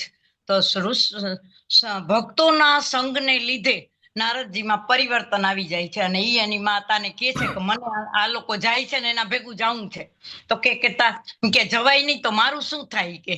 તો પછી ભગવાન ને કરવું અને ઓચિંતું એનું ગૌશાળામાં જ સર્પ કરડવાથી એની માતાનું મૃત્યુ થાય છે. અને નારદજી છે તે પછી આ લોકો સત્સંગીઓ ભેગા એટલે ભક્ત મંડળ સાથે ઋષિ મુનિઓ સાથે નીકળી જાય છે અને એના સાથે સત્સંગ કરે છે. અને એમાંથી એને આ વિષ્ણુ ભગવાનના અતિ પ્રિય નારાયણ નો ઘોષ કરનારા એ આ ને પોતાના અંગત પાર્ષદ તરીકે બિરુદ આપે છે. અને વિષ્ણુ ભગવાન એને દૂર ખસવા જ નથી દેતા. સખા કયો કે પાર્ષદ કયો, એ વિષ્ણુના પાર્ષદ છે. અને અત્યારે પણ એ ખૂબ પ્રચલિત છે. અને જે એના વિશે જે ખોટી માન્યતાઓ છે કે અહીંની ત્યાં કરે, પણ એવું નથી. એ તો એને એવું કામ સોંપેલું છે કે આ તપાસ તું કરી આવ, આમ કર, એટલે સેવાનું કામ કરે છે. અને જે કરે છે ને એ સારું કાર્ય કરે છે, એટલે એ ભગવાનના પાર્ષદ છે. હરે કૃષ્ણ. હરે કૃષ્ણ. અહીંયા સમજવું બહુ જરૂરી છે. જો તમને આ વિસ્તૃતમાં જાણવું હોય ને તો શ્રીમદ ભાગવતમ 1.5.25. તમે કહેશો પ્રભુજી તમને કેમ ખબર? વાંચેલું હોય ને તો આવી રીતે રેફરન્સ આપતા આવડે કે એની અંદર પ્રભુજી હરે સોરી કૃષ્ણ પ્રભુજી પ્રભુજી. બોલો બોલો. આ બ્રહ્માજીના માનસ પુત્ર, મને તો એવું ખબર હતી નારદજી. સમજાવું તમને. ઉચિષ્ટ ભોજન પ્રભુજી છે ને વાત, ઉચિષ્ટ ભોજન લીધું હતું ને હા, પછી હું એ જ પાછું કહું છું. નારદજીને છે ને. હા હા શ્રીમદ ભાગવતમ 1.5.25 ની અંદર ઉલ્લેખ છે, જેની અંદર નારદજીના જે શિષ્ય છે વેદવ્યાસજી છે. એટલે કૃષ્ણ ભગવાન પછી જો એના કોઈ શુદ્ધ ભક્તો હોય, કૃષ્ણ ભગવાનના સૌથી પહેલા શુદ્ધ ભક્ત જો કોઈ હોય તો આ નારદ. બધું રિસ્ક થઈ ગયું, ઘર તો ઉઠી જાઉં. તો નારદજી વિશેનું જ્ઞાન આપણને એટલા માટે પ્રાપ્ત કરવાનું છે કે એ કોઈ પાઠશાળામાં ગયા નહોતા ભણવા માટે. એમણે કોઈ કહીએ ને કે શ્લોક ને બધું પઠન કરીને ને એવું જ્ઞાન નહોતું લીધું. એમને સીધી સેવા કરવાનું ચાલુ કરી દીધું હતું. અને આ સેવા કરતા કરતા જેમ માતાજી કહે છે ને કે ભાઈ બધા ઋષિઓ આવતા ને એમની સેવા, તો આ સેવા કરતા સમયે એ ઈચ્છા ધરાવતા કે ભાઈ એમાં ગુરુનું બહુ મહત્વ હોય, બધા વિદ્વાન હોય ને એનું બહુ મહત્વ. તો એ લોકો જે એઠું અન્ન હોય ને, ખાઈ લીધું હોય પછી જે એઠું હોય, તો આ એઠું ખાવાની ઈચ્છા ધરાવતા હતા. અને પછી એમને આગળથી પરમિશન લઈને એ ખાતા. આનું વિસ્તૃત વર્ણન તમને શ્રીમદ ભાગવતમમાં મળશે. પહેલા સ્કંદની અંદર 5મા અધ્યાયમાં આ શ્લોક છે, 24 કે 25મો શ્લોક છે. એની અંદર આ બધું વર્ણન છે. તો તમને ગૂગલ ઉપર જઈને વેદાભ્યાસ ખોલજો, એની અંદર તમને મળી જશે આ કથા. તો બહુ સમજવા જેવી છે કે ભલે તમે ભણેલા ન હો, ભલે તમે અજ્ઞાની હો, ભલે તમને જ્ઞાન ન હોય, પણ તમે જો સેવા કરવાની પ્રક્રિયા ચાલુ કરી દો છો ને, તો તમે આજે વિચાર કરો સૌથી ટોપ પર છે, તમે ભગવદ્ ગીતા ખોલશો ને, એમાં ગુરુ શિષ્ય પરંપરા જોશો ને, તો તમે જોશો તો તમને ખબર પડશે નારદજીની સ્ટેજ ક્યાં છે. એટલે કોઈ દિવસ એવું મનમાં લાવવાનું નહીં કે આપણે પાપી છીએ, કે આપણે આવું કર્યું છે તેવું કર્યું છે. આપણે એકદમ શુદ્ધ થઈ જવાનું છે. આજે નવદા ભક્તિ આપણને બતાડેલી છે. હવે આપણે વધારે આની ચર્ચા નહીં કરીએ, સમય વધારે જઈ રહ્યો છે આમાં, પણ આ સમજવું જરૂરી છે કે આ અલગ અલગ માધ્યમ એટલા માટે આપ્યું છે આપણને. શ્રવણમ, કીર્તનમ, સ્મરણમ, પાદસેવનમ, અર્ચનમ, વંદનમ, દાસ્યમ, સાંખ્યમ, આત્મનિવેદમ. તો આ એક એક તબક્કામાંથી જવું પડે છે. એવું નથી કે હું ડાયરેક્ટ દાસ્ય બની જાઉં, હું ડાયરેક્ટ સાંખ્ય ભાવમાં આવી જાઉં, કે સ્ટેપ બાય સ્ટેપ જવું પડશે આપણને. શ્રવણમ, જયારે આપણે નવા નવા આવ્યા L1 માં શ્રવણમ કર્યું, પછી ખબર પડી એક માળા કરવાની છે, કીર્તનમ, પછી ખબર પડી કે ભાઈ સ્મરણ કરવાનું છે, તો આપણે સ્મરણ કરવા માંડ્યા. ધીરે ધીરે પાદ સેવનમ, એટલે આપણે સેવામાં લાગી ગયા, કોઈક ને કોઈક માધ્યમથી સેવા કરીએ છીએ. અર્ચનમ, સવારે મંગળા આરતીમાં જોડાઈએ છીએ. વંદનમ. તો આવી રીતે ધીરે ધીરે સ્ટેજ બાય સ્ટેજ જવાનું છે આપણે, અને આપણી માટે છે શુદ્ધિકરણની પ્રક્રિયા. તો ભક્તિ સેવાની આ 9 પ્રક્રિયાઓ છે, અને બધાની અલગ અલગ કથાઓ છે. બધાની અંદર જેટલા પણ આપણને દેખાય છે, પરીક્ષિત મહારાજ છે, સુખદેવ ગોસ્વામી છે ને, લક્ષ્મીજી છે, કે પ્રહલાદ મહારાજ લઈ લો તમે, અર્જુનજી લઈ લો તમે, તો આ બધા અલગ અલગ શું કામ, મહાબલી જે છે એ લઈ લો. તો આ બધા શું છે, ઉદાહરણો આપેલા છે આપણને, કે આ લોકોએ પણ આ સેવાઓ કરીને જ આ લોકો આગળ આવ્યા છે. આપણી માટે પણ આ જ માધ્યમ છે કે સેવા. એટલે અહીંયા શુદ્ધ ભક્તિની વાત થઈ રહી છે કે મનુષ્ય કેવો પણ રહેવા દો, પાપીમાં પાપી પ્રતિક્રિયા વાળો રહેવા દો. ભગવાન કહે છે કોઈ ચિંતા કરવાની જરૂર નથી. નારદજીનું ઉદાહરણ એટલા માટે આપ્યું કે ભાઈ એમની પાસે તો કઈ જ નહોતું, દાસી પુત્ર હતા, કઈ જ નહોતું, ઝીરો, તો શુદ્ધ ભક્ત બની ગયા. એટલે હંમેશા ધ્યાનમાં રાખજો, જેટલું ઓછું ને તમારી પાસે ભૌતિક જગત, એટલું તમે સુખી છો. જેટલું તમારે ભૌતિક જગતમાં જેટલા તમે સંકળાના, એટલા તમે દુઃખી થશો. એટલે આ રૂલ્સ છે. તો આ રૂલ્સને ફોલો કરવું ખૂબ જરૂરી છે. અહીંયા આપણને આ નવદા ભક્તિ વિશેનું જ્ઞાન પ્રાપ્ત થઈ રહ્યું છે. અહીંયા સુધી ક્લિયર છે? હરે કૃષ્ણ. પણ કીધેલું છે, આનું પણ રેફરન્સ આપેલો છે. જો અહીંયા શ્રીમદ ભાગવતમ 7.5.23 અને 24 ની અંદર છે, 7મા સ્કંદમાં 5મા અધ્યાયમાં. અને અત્યારે જે આપણે નારદજીની ચર્ચા કરી છે, પહેલા સ્કંદના 5મા અધ્યાયમાં, એ પણ 24 કે 25 નંબરનો શ્લોક છે કઈ, એની અંદર એનું વર્ણન છે. તો આગળ વધીએ. પ્રભુજી, સંતોનું એઠું ખાવાથી પણ જો ઉદ્ધાર થઈ જતો હોય, એટલે જ આ કહેવામાં આવ્યું છે કે કોઈ પણ સંત મહંત હોય આપણા, તો એનું જે ભક્ત તરીકે હોય, તો એવાનું એઠું પણ ગ્રહણ કરવાથી ઘણી બધી સદબુદ્ધિ આવે છે. કે આના ઉપરથી શીખવા મળે ને. તો એટલા માટે આ બહુ ગુહ્ય જ્ઞાન છે. રાજવિદ્યા રાજગુહ્યમ પવિત્રમ એ ઉત્તમમ. પવિત્રમ, સૌથી પવિત્રમાં પવિત્ર છે, કારણ કે તમને કન્ટિન્યુ શુદ્ધ કરે છે. તમે ભૌતિક જગતનું જ્ઞાન કેટલું પણ લઈ લેશો, તો ફરી ફરીને તમારે આ દુઃખાલયમાં આવવું પડશે. પરંતુ આ રાજવિદ્યા, આ જે ભગવદ્ ગીતાનું જ્ઞાન છે, જયારે આ તમે લઈ લો છો, તો સૌથી પવિત્રમાં પવિત્ર જ્ઞાન છે, જે ભક્તિનો માર્ગ બતાડે છે, જે તમારો ઉદ્ધાર કરાવે છે. જો અહીંયા કે છે પ્રત્યક્ષાવગવમ ધર્મ્યમ સુસુકમ કરતું અવ્યયમ. આ જ્ઞાન સર્વ વિદ્યાઓનો રાજા છે. કયું પણ વિદ્યા લઈ લો તમે, કયા પણ શાસ્ત્ર લઈ લો તમે. આપણે લેવલ 1 ની અંદર આઈ થિંક ચર્ચા કરી હતી કે ભાઈ સ્વામી વિવેકાનંદ અમેરિકામાં કે ક્યાંક ગયા હતા, મને એક્ઝેક્ટલી ફરીથી હું ભૂલી ગયો છું, મને યાદ નથી. શિકાગો, પ્રભુજી, શિકાગો. હા, શિકાગો ગયા હતા. તો ત્યાં છે ને આમ થપ્પીઓ લગાડેલી હતી બધા બુક્સની. તેમાં ઓલા જે ફોરેનરો હતા ને, કે ભાઈ જુઓ તમારી ભગવદ્ ગીતા સૌથી નીચે છે, બાકી અમારી બધી બુક્સ જો ઉપર છે. તો એમણે જે સ્ટેટમેન્ટ આપ્યું ને, એ અહીંયા આપણે એટલા માટે લઈએ છીએ કે આપણે સમજી શકીએ ભગવદ્ ગીતાનું મહત્વ શું છે. તો કે એ સ્માઇલ કરે છે, આમ જ્યાં ભગવદ્ ગીતા સૌથી નીચે મૂકી છે, આમ પકડે છે ને આમ ખેંચી લે છે. જેવી ભગવદ્ ગીતા ખેંચે છે, ઉપરની બધી પુસ્તકો પડી જાય છે. તો કે સમજાણું, આ રહસ્ય છે. તો કે શું? તો કે જ્યાં સુધી ભગવદ્ ગીતા છે ને, તો આ બધાને વેલ્યુ છે, તો આ બધું ટકીને છે. અને ભગવદ્ ગીતા કાઢી લેવામાં આવે ને, તો આ બધું કઈ કામનું નથી. એટલે ભગવદ્ ગીતા, આખા જેટલા પણ શાસ્ત્રો છે, આ શાસ્ત્રનો સાર બધો ભગવદ્ ગીતામાં મૂકેલો છે. કયું પણ લઈ લો તમે, કયું પણ. જ્યોતિષ શાસ્ત્ર લઈ લો, છે એની અંદર. રસાયણ શાસ્ત્ર લઈ લો, છે એની અંદર. ડોક્ટર બનવું છે, એની અંદર છે. એન્જિનિયર બનવું છે, એમાં આપેલું છે. ભગવાન શ્રી કૃષ્ણએ એવી રીતે બધું સ્ટ્રક્ચર બનાવીને આપ્યું છે આપણને, કે ભવિષ્યની અંદર યુગો યુગો સુધી કોઈને પણ કોઈ પણ ફિલ્ડનું કાંઈ પણ જ્ઞાન જોઈએ, તો એની માટે આ મહત્વનું છે. ભૌતિક જ્ઞાન પ્લસ આધ્યાત્મિક જ્ઞાન બંને માટે ઉપયોગી છે. એક જ રસ્તો બતાડ્યો છે, જે બંનેમાં આપણને સફળ કરાવે છે. એક જ બોટ છે, એના અંદર બેસશું તો બે બાજુનો લાભ અપાવશે. એટલા માટે આ સૌથી ગુહ્યતમ પણ છે, અને વિદ્યાઓનો રાજા પણ છે. તમે કોઈ પણ ફિલ્ડ લઈ લો, બધા ફિલ્ડનો આન્સર અહીંયા તમને 700 શ્લોકની અંદર ખાલી મૂકેલું છે. ઓલા તો શાસ્ત્રો તમે આમ ખોલશો ને તો આટલા જાડા જાડા પુસ્તકો છે, તમે માનશો નહીં, 3-4 પેजेस છે, અને બધા સંસ્કૃતમાં. જયારે ખોલશો ને તો તમે ગડબડી જશો, અરે આ ક્યારે પૂરું થશે ને, તમે જોઈને જ કંટાળી જશો. તમે કહેશો નહીં મૂકી દે બાબા, આપણું કામ નથી. પ્રભુજી, હું લાઇબ્રેરી માંથી હરિવંશ પુરાણ લાવી હતી તો 1500 પત્તાનું હતું. મેં તો પાછું દઈ દીધું પ્રભુજી, રેફરન્સ તરીકે હતું ને. મેં કીધું આપણે ગીતાજીનું અધ્યયન કરી છે ને એ જ બરાબર છે. તો કન્ફ્યુઝન થાય. એક તો આપણને ખબર ન હોય અને એમાં વાંચવામાં કઈ ગડબડ થઈ જાય તો કન્ફ્યુઝન થાય કે આમાં કેમ આમ લખ્યું છે. હવે આપણને એટલું ખબર ન હોય ને આપણે પાછું પૂછવા જઈને જશું, એને પાછું જ્ઞાન હોવું જરૂરી છે. એ કોઈ ગુરુ શિષ્ય પરંપરામાં આવતા નથી ને એને જેને પૂછશું તો એ કઈક એના મનનું કહે છે, એટલે આપણે ગોટાળે ચડી જઈએ.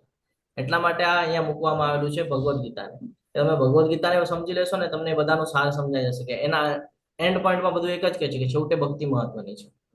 કાંઈ પણ તમે વાંચી લો, કોઈ પણ તમે બાબતમાં પડી જાઓ, તમે ગરુડ પુરાણ સાંભળશો તો એન્ડિંગમાં કહેશે કે ભાઈ ભગવાનની ભક્તિ મહત્વની છે. વિષ્ણુ પુરાણની અંદર જ છે, પદ્મ પુરાણની અંદર જ છે, જેટલા પણ નિષેધ ઉપનિષદો છે બધાની અંદર એ જ કીધેલું છે કે ભક્તિ, ટપ મોસ્ટ ભક્તિ, ભક્તિ, ભક્તિ, પવિત્ર નામનો જપ અને ભક્તિ, પવિત્ર નામનો જપ અને ભક્તિ, કોઈ પણ સિચ્યુએશનમાં.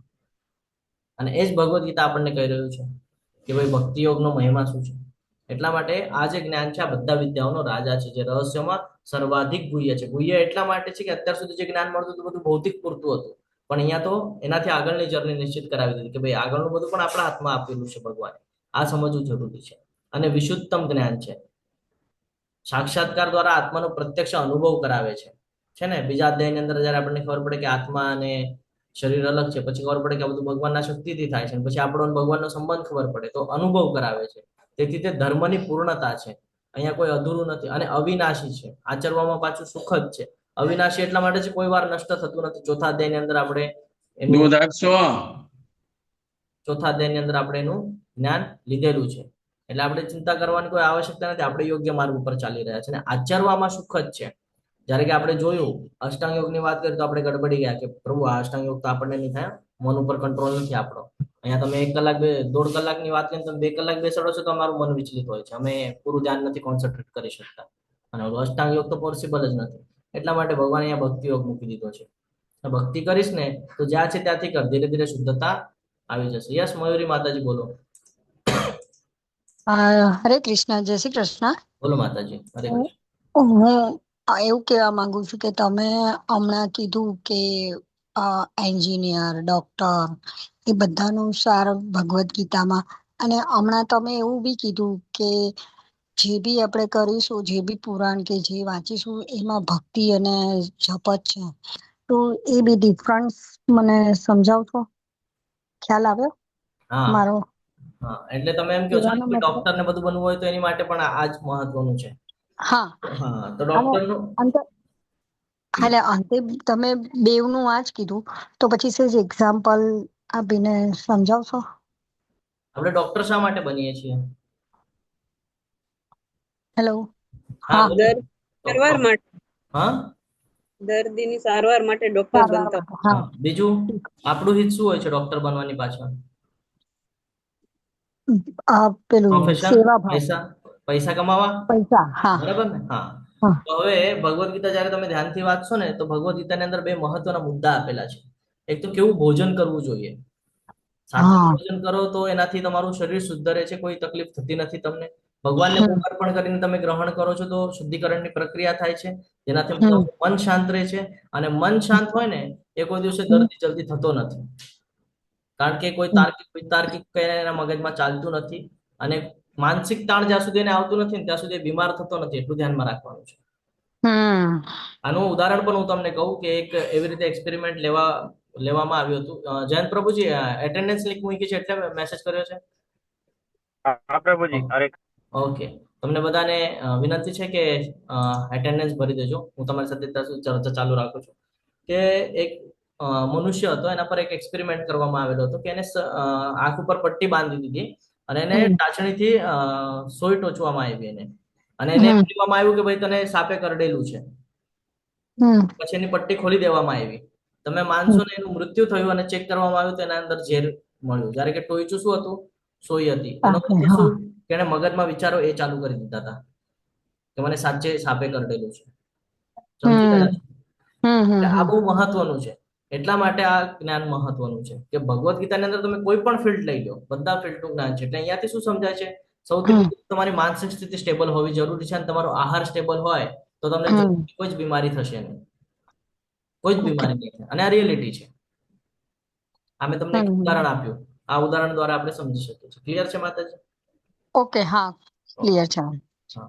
તો જય આ શ્રી વિદ્યાઓનો રાજા છે કે બધું જ જ્ઞાન અહીંયાથી પ્રાપ્ત થાય છે, કારણ કે તે અગાઉના સમજાવવામાં આવેલા તમામ સિદ્ધાંતો અને તત્વજ્ઞાનનો સાર છે. અને આ આત્માની શાશ્વત પ્રવૃત્તિઓ વિશેની વાત કરે છે. અત્યાર સુધી બધું ભૌતિક જગતની વાત થઈ રહી હતી, પણ હવે અહીંયાથી આત્માની વાત થઈ રહી છે કે ભાઈ આત્માની જર્ની જે આપણે ચર્ચા કરતા હતા આટલી વાતથી, કે આત્માની જર્ની, તો હવે આત્માની જર્ની વિશેની ચર્ચા ચાલુ થઈ ગઈ છે કે આત્માને કેવી રીતે તમે આગળ લઈ જઈ શકો છો.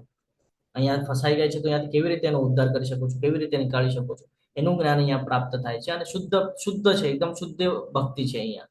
અહીંયા કોઈ આપણને એવું ચિંતા કરવાની આવશ્યકતા નથી. નવદા ભક્તિ, શ્રવણમથી ચાલુ કરો અને આત્મનિવેદનમ સુધી પહોંચી જાઓ એટલે શુદ્ધતા આવી જાય. તો આ સકારાત્મક માહિતી આપે છે. કોઈ આમાં નેગેટિવિટી આપણને લાગતી નથી. કોઈ પણ મનુષ્ય લઈ શકે છે, કોઈ પણ જેને સમજાય છે એ પણ લઈ શકે છે, જેને ભગવદ્ ગીતા વાંચી નથી એ પણ લઈ શકે છે, કોઈ પણ લઈ શકે છે. એટલા માટે આપણે નારદજીનું ઉદાહરણ લીધું કે ઘણા બધાને એવું હોય કે ભાઈ અમને તો વાંચતા નથી આવડતું, તો ચિંતા કરવાની આવશ્યકતા નથી. હાથમાં માળા લઈ લો, એની મેળે જ્ઞાન મળતું રહેશે. તો આ ગોપનીય જ્ઞાન છે. અવિદ્યાને નષ્ટ કરે છે. જ્યારે કે આપણે કોઈ બીજ વાવી દઈએ તો પાપી પ્રતિક્રિયા થઈ જાય છે, પછી આપણને એનું ફળ મળે છે. તો એ ફળમાંથી બચાવવાનું કામ આ ભક્તિ માર્ગ છે. એમાંથી આપણે પોતાને બચાવીને પોતાને પવિત્ર કરી શકીએ છીએ. બધાનું શુદ્ધ સ્વરૂપ છે ને, 3 ગુણોથી પાર થવાની જે વાત થાય છે કે પાપી પ્રતિક્રિયાના 4 તબક્કા હોય છે. બીજમાંથી ઝાડના વિકાસના જુદા જુદા તબક્કા હોય છે. આપણે એ પણ ચર્ચા કરી ગયા છે ને હમણાં. ભાઈ આપણે કંઈક વાવી દઈએ તો આપણને એમ લાગે છે કે ભાઈ મેં તો બધાનું સારું કર્યું છે, મારી સાથે શું કામ ખરાબ થાય છે, પણ આપણને યાદ નથી રહેતું કે આપણે શું વાવીને આવ્યા છીએ. ઉત્તમમ તો કે તામસ એટલે ભૌતિક પ્રવૃત્તિઓ જે છે એનાથી આગળનું જ્ઞાન આપે છે, એટલે એને ઉત્તમ કીધું છે. ભૌતિક જગતથી અલગ બનાવે છે એટલે એને ઉત્તમ કીધું છે ને. પવિત્ર તો કે ક્યારે કોઈ પણ તબક્કામાં જ્યારે તમે જાઓ છો, શ્રવણમ કીર્તનમ જે કાંઈ પણ નવદા ભક્તિ છે એમાં તમે શેમાં પણ એન્ટર કરો છો તો ચિંતા કરવાની જરૂરત નથી, કારણ કે સંદર્ભ આપેલું છે 7.28, જેની અંદર ભગવાને ક્લિયર કટ જ્ઞાન આપેલું છે કે તમારે કન્ટિન્યુઅસ પોતાને શુદ્ધ કરવું પડશે. શુદ્ધિકરણની પ્રક્રિયા છે ચાલુ રાખવી પડશે. એટલા માટે આપણે કહીએ છીએ કે એક ક્લાસ પૂરો થાય એટલે બીજા ક્લાસમાં જોડાઈ જવું જોઈએ. ઘણા બધા અહીંયા સિનિયર ડિવોટીસ છે, જેમ કે આપણે ઉદાહરણ લઈએ તો શશી માતાજી થઈ ગયા, લલિત કુમાર વેદ પ્રભુજી થઈ ગયા. આ લોકો બહુ સિનિયર છે. જ્યારથી આ ક્લાસીસની શરૂઆત થઈ ત્યારથી એ લોકો જોડાઈ રહ્યા છે. આજે જેટલી પણ બેચ થઈ રહી છે બધી બેચમાં એ લોકો હાજર હોય છે. ઇવન બધા ક્લાસમાં હાજર હોય છે. લેવલ 1, 2, 3, 4 બધી જગ્યાએ હાજર હોય છે. શું કામ? શુદ્ધિકરણની પ્રક્રિયા ચાલુ છે.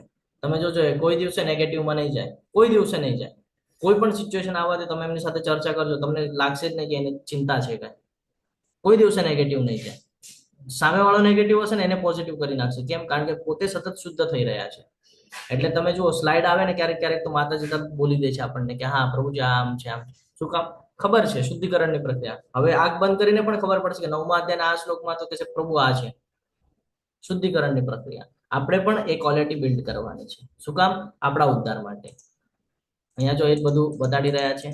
કેવી રીતે મેળવવાનું છે તો કે સીધી ધારણા કેવી રીતે મેળવે તો અધ્યયન, ભક્તોના સંગઠનમાં અભ્યાસ કરીને, સેવાઓ કરીને, અલગ અલગ ક્લાસમાં આપણે હમણાં જે ચર્ચા કરતા હતા એ જ અહીંયા કીધું છે ને. અહીંયા બીજું શું કીધું છે તો કે ઉદાહરણ આપ્યું છે કે અપરાધ વિના હરે કૃષ્ણ મહામંત્રનો જપ કરવાથી અપરાધ નથી કરવાનો. 10 નામ અપરાધ છે, એનાથી આપણે હંમેશા બચાવવાનું હોય પોતાને. જ્યારે તમે સવારે મંગળા આરતી કરશો તો એમાં આ બધું મૂકવામાં આવેલું છે, જ્યાં આપણને ખબર પડે છે કે ભાઈ અપરાધથી કેવી રીતે બચાય. વ્યક્તિ ગુણાતીત આનંદ અનુભવે છે. જ્યારે તમે માળા કરો છો તો તમને એક આંતરિક શાંતિ પ્રાપ્ત થાય છે. મન શાંત થઈ જાય છે તમારું. ચીડચીડ નથી થતી. જે લોકોને ક્રોધ ગુસ્સો આવતો એ લોકો જો માળા કરે મહિના 2 મહિનામાં એ લોકોનો ક્રોધ શાંત થઈ જાય છે. એની મેળે તમે કહેશો આ કેવી રીતે? એની મેળે થાય છે. ટ્રાય કરી લેજો. હું તમને લાસ્ટમાં તમારી સાથે ચર્ચા કરીશ. ઝડપથી શુદ્ધ થાય છે. ફાસ્ટ પ્રક્રિયા છે. જ્યારે કે ઓલું બીજ વાવીએ તો સમય લાગી જાય છે. ક્યારેક એવું થાય છે કે ભાઈ એ ફળ આપણને પણ ખાવા નથી મળતું, પણ અહીંયા એવું નથી. જે આપણે કર્યું છે એનું બેનિફિટ આપણને મળવાનું જ છે. અહીંયા પણ મળે છે અને આગળ પણ આધ્યાત્મિક લેવલ ઉપર પણ મળે છે. એટલે કે છે ઝડપથી શુદ્ધ થાય છે. અને જો કોઈ વિશેષ કાર્યમાં આગળ મદદ કરે તો વ્યક્તિ આધ્યાત્મિક પ્રગતિ કરી શકે છે. અહીંયા આનો અર્થ શું છે કે ફોર એક્ઝામ્પલ જો એ શેલ્ટર લઈ લે છે, દીક્ષા લઈ લે છે. દીક્ષાઓના પણ પ્રકાર છે ને, હરિનામ દીક્ષા, બ્રાહ્મણ દીક્ષા અને સંન્યાસ દીક્ષા. એવી અલગ અલગ પ્રકાર છે. તો જેમ જેમ એ પ્રગતિ કરે છે, જેમ જેમ આગળ વધે છે, એવી રીતે એની આધ્યાત્મિક પ્રગતિ પણ આગળ વધતી જાય છે, પોતાને શુદ્ધ કરતો જાય છે અને એને ક્લિયરન્સ આવતું જાય છે. અને લાયકાત, તો કે પ્રગત અગાઉના શિક્ષણ અથવા લાયકાતને ધ્યાનમાં લીધા વિના છે. એટલે ભલે કઈ ખબર હોય ન ખબર હોય, કઈ ચિંતા કરવાની નથી. પહેલીમાં છે, 10મીમાં છે, કોલેજમાં છે કે વૃદ્ધ છે, કઈ લેવા દેવા નથી. અહીંયા બધા જ એજના લોકો અહીંયા અવેલેબલ છે. તો એવું કઈ નથી કે આ સમયે જ વાંચવું જોઈએ કે ઓલા સમયે જ ભણવું જોઈએ કે વૃદ્ધ થશું ત્યારે જ ભગવાન નામ. નહીં, ક્યારે પણ લઈ શકે છે. જ્ઞાની પણ લઈ શકે છે, અજ્ઞાની પણ લઈ શકે છે ને. તો એટલા માટે આ સમજવું જરૂરી છે. આગળ વધીએ તો શ્રીમદ ભાગવતમ 1.2.6 ની અંદર કીધું છે કે સમગ્ર માનવજાત માટે સર્વોચ્ચ કર્તવ્ય કીધું છે. જો આનું આપણને એટલે 4 વર્ણ અને 4 આશ્રમ એટલા માટે આપણને આપ્યા છે કે આપણે આપણું ધર્મ શું છે સમજે. અને ધર્મ કોને કહેવાય એ અહીંયા મૂકેલું છે કે સમગ્ર માનવજાત માટે સર્વોચ્ચ કર્તવ્ય અર્થાત ધર્મ એ છે કે જેના વડે મનુષ્યો દિવ્ય પરમેશ્વરની પ્રેમપૂર્ણ ભક્તિમય સેવા પ્રાપ્ત કરી શકે. ધર્મનો અર્થ હવે અહીંયા સમજાશે આપણને. અત્યાર સુધી આપણને ધર્મનો અર્થ ખબર નહોતી. ધર્મ એટલે આપણે શું સમજતા હતા? બ્રાહ્મણ, વૈશ્ય, ક્ષત્રિય, શૂદ્ર એ અને હિન્દુ, મુસ્લિમ, શીખ, ઈસાઈ આપણે એમ સમજતા હતા. તો અહીંયા ક્લિયર થાય છે આપણને કે ધર્મ એટલે શું કે મનુષ્ય જે જીવ છે એ જીવની એવી ક્વોલિટી બિલ્ડ કરવી કે જેનાથી ભગવાનની સેવા કરી શકે, જેનો મૂળ સ્વભાવ છે આધ્યાત્મિક, આ મૂળ સ્વભાવમાં આવી શકે એ માટેનું જે કર્તવ્ય છે એને કહેવાય છે ધર્મ. કે ભગવાનની સેવા કેવી રીતે કરી શકાય? નવદા ભક્તિ દ્વારા, છે ને. નવદા ભક્તિમાંથી અલગ અલગ ભક્તિઓ કરીએ આપણે તો આપણને સેવા કરવાનો અવસર પ્રાપ્ત થાય છે. એટલે ભગવાન કહે છે પત્રમ પુષ્પમ ફલમ તોયમ યોમે ભક્તા પ્રયચ્છતિ. તમે શરૂઆત કરી શકો છો ભોગ અર્પણ કરીને. નથી ભોગ અર્પણ કરી શકતા, વાંધો નહીં, પત્ર અર્પણ કરો, પુષ્પ અર્પણ કરો, ફૂલ અર્પણ કરો. અલગ અલગ માધ્યમ આપે છે ને આપણને કે આમ ન થાય તો આમ કર, આમ ન થાય તો આમ કર. અને ઘણા બધા ઓપ્શન આપું છું. તો આવી ભક્તિમય સેવા અહેતુકી, આમાં કોઈ હિત ન જોઈએ આપણે, અને અવિરત હોવી જોઈએ, કન્ટિન્યુઅસ, નોન સ્ટોપ. આજે પૂરી થઈ કાલે કરવાની છે. આપણું દિનચર્યામાં હોવું જોઈએ. જેમ આપણે ભોજન કરીએ છીએ 2 ટાઈમ, એવી રીતે આપણું દિનચર્યામાં હોવું જોઈએ કે સવારે ઉઠે એટલે આ કરવાનું જ છે, પછી એમાં બ્રેક નથી લગાડવાનો. એટલે આપણે જયારે ઓરિએન્ટેશનના ક્લાસ કરતા હતા ત્યારે એક એક્ઝામ્પલ લીધેલું કે એક ભક્તે શીલા પ્રભુપાદજીને લેટરમાં લખ્યું હતું કે ભાઈ મંગળા આરતી ક્યારે ન કરે તો ચાલે. તો પ્રભુપાદજીએ એવી રીતે જવાબ આપ્યો કે જયારે મૃત્યુ થઈ જાય ત્યારે, દેહ ત્યાગ થઈ જાય ને ત્યારે ન કરો તો ચાલે, બાકી રોજ કરવી જ જોઈએ મંગળા આરતી. તો એવી જ રીતે છે, ભક્તિમય સેવા રોજ થવી જોઈએ, રોજ ડેલી થવી જોઈએ. કારણ કે શુદ્ધિકરણની પ્રક્રિયા છે ને. તમે રોજ પોતાને શુદ્ધ કરો છો ને, સ્નાન કરો છો, હા, ભોજન કરીને પેટને તમે પ્રોટીન ને બધું પ્રોવાઈડ કરો છો જેનાથી આપણું શરીર ચાલે. તો એવી જ રીતે આ શુદ્ધિકરણની પ્રક્રિયા છે જે આત્મા માટે બહુ ઇમ્પોર્ટન્ટ છે. ચંદ્રિકા માતાજી કઈ કેવું છે તમારે? હરે કૃષ્ણ. હરે કૃષ્ણ. પ્રભુજી એમ કહેતી હતી ધર્મ નું કહેતા હતા ને, તો ધર્મ તું સાક્ષાત ભગવત પ્રણીતમ એમ. બોલ. મનુષ્ય તેની પોતાની સ્થિતિ પ્રમાણે જે વ્યાવસાયિક પ્રવૃત્તિઓમાં રોકાયેલા છે તે પ્રવૃત્તિઓ જો પરમેશ્વરના સંદેશા પ્રત્યે આકર્ષિત જાગૃત ન કરે તો એ કેવળ નિરર્થક પરિશ્રમ છે. જ્યારે આપણે ખાલી ભૌતિક જગત પૂરતું મર્યાદિત જ્યારે બધું કરીએ છીએ ને, તો એ શ્રમ કરીને પણ કોઈ લાભ નથી. કારણ કે આપણે જોયું છે, તમે કરોડો રૂપિયા પણ કમાઈ લેશો. હમણાં આપણે એક ઉદાહરણ જોયું કે ઓલા સંગીત જગતના પ્રખ્યાત સિંગર આશા ભોસલેજી, એમનું દેહાંત થઈ ગયું, એમણે દેહ ત્યાગ કરી લીધો. શું લઈ ગયા ભેગા? આવ્યું કે કઈ ભેગું આવ્યું એમના? હરે કૃષ્ણ. હરે કૃષ્ણ. પ્રભુજી એની બેન લતા મંગેશકરના શબ્દો બહુ યાદ રહે એવા છે કે એને ગીતાજી ભણ્યા હોય કે ન ભણ્યા હોય કે ન વાંચ્યું હોય, પણ એની પાસે જે જ્ઞાન હતું કે છેલ્લા શબ્દો એના વાગોડવાનું મન થાય, વારંવાર વાંચવાનું મન થાય એવા શબ્દો કે મારી પાસે 10 તો ગાડીઓ છે, 15 તો પ્લોટ છે, 10, 12, 15 તો બંગલા છે, ફોરેનમાં પણ એટલું છે, ખૂબ બેંક બેલેન્સ છે, પણ અત્યારે જો હું ખાલી જઈ રહી છું, મારી પાસે કઈ નથી છે કે આપણે કઈ લઈ જવાનું નથી, પિન પણ માથાની કાઢી લેવાના છે. તો આ સમજવું જરૂરી છે કે આપણે જેની પાછળ લાગ્યા છે ને એની પાછળ લાગવાનું નથી. આપણે એની પાછળ લાગવાનું છે જેનાથી આપણો ઉદ્ધાર થાય. તમે જે કમાવાનું છે અહીંયા જ મૂકીને જવાનું છે, અને એનો ઉપયોગ જો આગળની પેઢી જો ખરાબ રીતે કરશે તો નુકસાન થઈ જશે.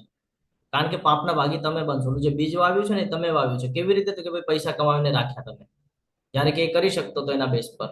તમારું બાળક છે એ એટલો સક્ષમ નહીં બને. કેમ? તો તમે ઓલરેડી કરી રાખ્યું છે એટલે એ ચિંતા નહીં કરે. કેમ? ભાઈ મારા માતા પિતાએ બહુ કમાવીને રાખ્યું છે એટલે ચિંતા જ નહીં કરે. ગેરમાર્ગે જવાના ચાન્સીસ વધી જશે. એટલે આ બધું સમજવું બહુ જરૂરી છે. તો હંમેશા આપણી પ્રવૃત્તિઓ કેવી રીતે હોવી જોઈએ? ભગવાન સાથે સંકળાયેલી હોવી જોઈએ. એટલે કે છે જો પરમેશ્વરના સંદેશા પ્રત્યે આકર્ષિત જાગૃત ન કરે તો એ કામ કોઈ ઉપયોગનું નથી. એટલે જીવનની અંદર જ્યારે પણ જીવન વ્યતીત કરો ને તો બાળકોને આ બધી સૂચનાઓ આપતું રહેવું જોઈએ કે શા માટે કમાય છે, તો કે સેવા કરવા માટે. કોની સેવા કરવાની છે, તો કે જેના દ્વારા આપણે અહીંયા આવ્યા છે. કોણ, તો કે ભગવાન. હંમેશા એની સેવા થવી જોઈએ. આ ભાવની સાથે તમે જો તમારા બાળકોની કેળવણી આપશો તો કોઈ દિવસે ગેરમાર્ગે જશે નહીં. આગળ વધીએ. હજી આપણે 3જા શ્લોકમાં છીએ અને 1.5 કલાક પૂરો થઈ ગયો છે આપણો. અશ્રદ્ધાળુ કૃષ્ણને પ્રાપ્ત કરી શકતા નથી. જે અશ્રદ્ધાળુ છે એ લોકો કોઈ દિવસે ભગવાનને પ્રાપ્ત નથી કરી શકતા. કેમ? કારણ કે હે શત્રુ વિજેતા, જે મનુષ્ય ભક્તિમાં શ્રદ્ધા નથી ધરાવતા ને તેઓ કોઈ દિવસે મને પ્રાપ્ત કરી શકતા નથી. તેથી તેઓ આ ભૌતિક જગતમાં જન્મ મરણના માર્ગ ઉપર પાછા આવે છે. શું થાય છે? આપણે ઘણું બધું કમાવીને રાખીએ છીએ, પછી બાળકો એના પ્રત્યે જ આકર્ષિત રહે છે, એન્જોયમાં રહે છે. કોઈ દિવસે ભગવાનની ભક્તિમાં દ્રઢ વિશ્વાસ ધરાવતો નથી. હવે જ્ઞાન જ નથી તો ભક્તિ ક્યાંથી કરી શકશે? ખબર જ નથી કોઈ દિવસે માળા છે શું, તો લેશે ક્યાંથી હાથમાં? ખબર નથી ભગવદ્ ગીતા છે શું, લેશે ક્યાંથી હાથમાં? જ્યાં સુધી એના જીવનમાં દુઃખ નહીં આવે ને ત્યાં સુધી આ બધું સમજશે નહીં. એના જીવનમાં દુઃખ આવવું જરૂરી છે. અને તમે એના સુખના વિચાર કરતા હો કે ભાઈ મારું બાળક સુખી રહે, આ જ વિચારો રાખો છો ને બધા, કે મારું બાળક સુખી રહે, અને એના જીવનમાં દુઃખ જ નહીં આવે તો ભગવાનની પાસે જશે કેવી રીતે? તો હંમેશા આ ધ્યાનમાં રાખવાનું છે કે એવી સિચ્યુએશન નિર્માણ થવી જોઈએ બાળક પ્રત્યે પણ કે ભાઈ એનો ઉદ્ધાર થાય. એ તમારા કહે ને કાર્મિક રિલેશન હતા એટલે તમારી સાથે આવ્યા છે, પણ તમારું કર્તવ્ય છે પોતાનો ઉદ્ધાર પણ કરવાનો છે ને. એને પણ એવી સમજ આપવાની છે કે ભાઈ તારો પણ ઉદ્ધાર થવો જોઈએ. આ શરીરની અંદર વારે વારે આવવું સારું નથી. ઘડે ઘડે આ શરીર પ્રાપ્ત કરવું આ સારું નથી, આ આપણું કામ નથી. આ તો આપણે આપણા ભૂલના લીધે ઓલા જેલમાં ના મૂકી દીધા હોય એવી રીતે આપણે સજા ભોગવી રહ્યા છીએ. આ આપણું કામ નથી શરીરમાં વારે વારે આવવું. સમજી રહ્યા છો? હરે કૃષ્ણ. યસ કૃષ્ણ માતાજી બોલો. હરે કૃષ્ણ પ્રભુજી.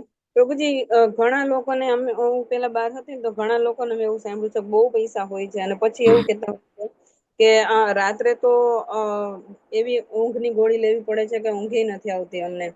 તો માતાજી હમણાં જે કહેતા હતા કે લતા મંગેશકર એને પણ એવું જ કીધું હતું કે ભગવાન મને છે ને જન્મ આપજો કદાચ, પણ મને છે ને એક સાવ નાનું ગરીબ ઘર હોય ને એમાં મને જન્મ આપજો, કેમ કે આટલું પદ મેં પ્રાપ્ત કર્યું છે ને તો મને બહુ મુશ્કેલી પડી છે.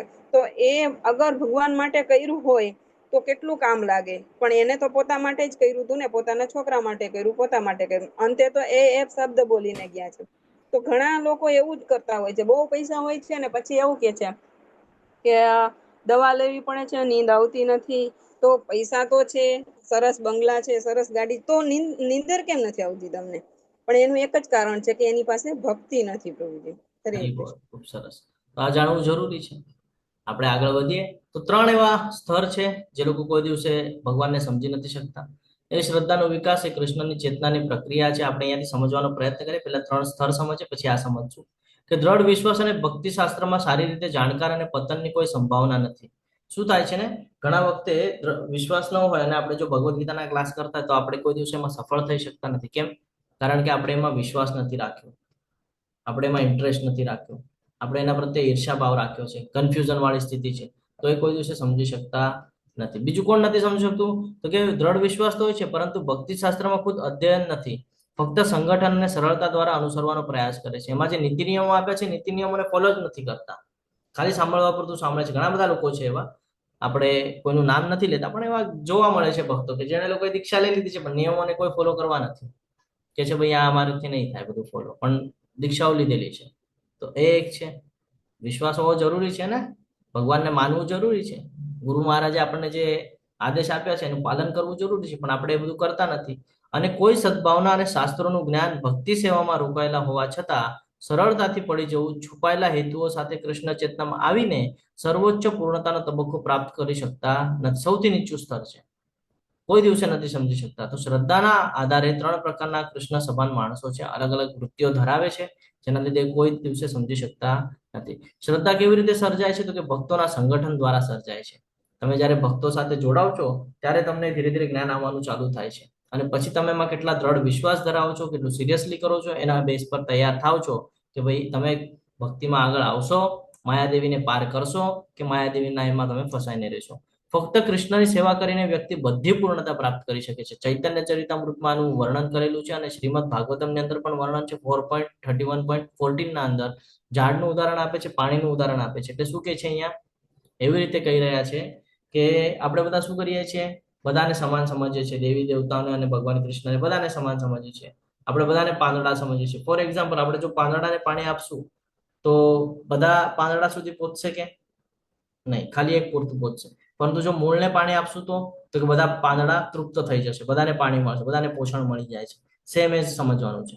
આપણે કોઈ દેવી દેવતાની ઉપાસના કરીએ છીએ તો નથી એક સ્પેસિફિક દેવી દેવતા પ્રસન્ન થાય છે. જ્યારે કે આપણે શાસ્ત્ર વાંચીએ, વેદો વાંચીએ તો એમાં ખબર પડે કે બધાને અલગ અલગ ડિપાર્ટમેન્ટ આપેલા છે. ફોર એક્ઝામ્પલ, તમે ગણપતિજીની આરાધના કરતા હો, શું કામ? તો કે બુદ્ધિ માટે છે ને, બુદ્ધિના કારક દેવતા ગણપતિજીની આરાધના કરો.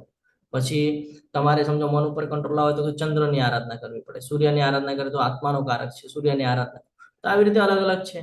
તમે જેને માનો એની તમે આરાધના કરો. કેમ? તો કે ભાઈ હવે મારે શિવની આરાધના કરવી છે. કેમ? તો કે ભાઈ મન ઉપર કંટ્રોલ લાવો છે. શિવ ધ્યાન અવસ્થામાં બેસેલા છે ને, એટલે એ બહુ ભોળા છે, એમને ભોળાનાથ કહેવાય છે, એટલે એમની આરાધના કરું છું. આવી રીતે આપણે ઈચ્છાઓ ધરાવીએ છીએ તો એનાથી ખાલી સ્પેસિફિક ઓલું થાય છે. પરંતુ જ્યારે તમે શાસ્ત્રો વાંચો તો ખબર પડે આ બધાનું સ્ટેટમેન્ટ એક જ છે, ભાઈ અમે બી કુકની ભક્તિ કરીએ છીએ. તો સીધા મૂળમાં પાણી નાખવામાં અર્થ છે કે સીધું તમે મૂળમાં પાણી આપશો. તમે જો કૃષ્ણની ભક્તિ કરશો તો એની મેળે બધા પાંદડા સુધી પહોંચશે, એટલે એની મેળે બધા દેવી દેવતાઓ તૃપ્ત થઈ જશે. ઇવન દેવી દેવતાને તમે શ્રીમદ ભાગવતમ અને ભગવદ્ ગીતાને પદ્મપુરાણ જ્યારે તમે વાંચો છો તો એની અંદર ક્લિયર કટ વર્ણન છે કે પિતૃલોક છે ને, જે એમાંના પિતૃઓ પણ તૃપ્ત થઈ જાય છે જ્યારે તમે કૃષ્ણની ભક્તિ કરો છો. એટલા માટે કીધું છે 7 પેઢીનો ઉદ્ધાર થાય છે. વર્ણન છે એની અંદર. તો આ જાણવું જરૂરી છે. પણ જે લોકો શ્રદ્ધાવિહીન છે, જે લોકોને શ્રદ્ધા નથી, જે લોકોને વિશ્વાસ નથી, એ લોકો કોઈ દિવસે કૃષ્ણને પ્રાપ્ત કરી શકતા નથી. આગળ વધીએ સેકન્ડ પાર્ટ પર. કૃષ્ણ પોતાની ભૌતિક ઉર્જા દ્વારા સમગ્ર બ્રહ્માંડનું નિર્માણ કરે છે, તેનો નાશ કરે છે અને કૃષ્ણ સર્વોચ્ચ નિયામક હોવા છતાં ભૌતિક જગત સ્વતંત્ર રીતે આગળ વધે છે અને કૃષ્ણ આમ તટસ્થ અને અલિપ્ત રહે છે. આ અચિંત્ય ભેદાભેદની વાત થાય છે. ભગવાન કહે છે ને કે ભાઈ બધું મારી અંદર છે ને હું તેનામાં નથી.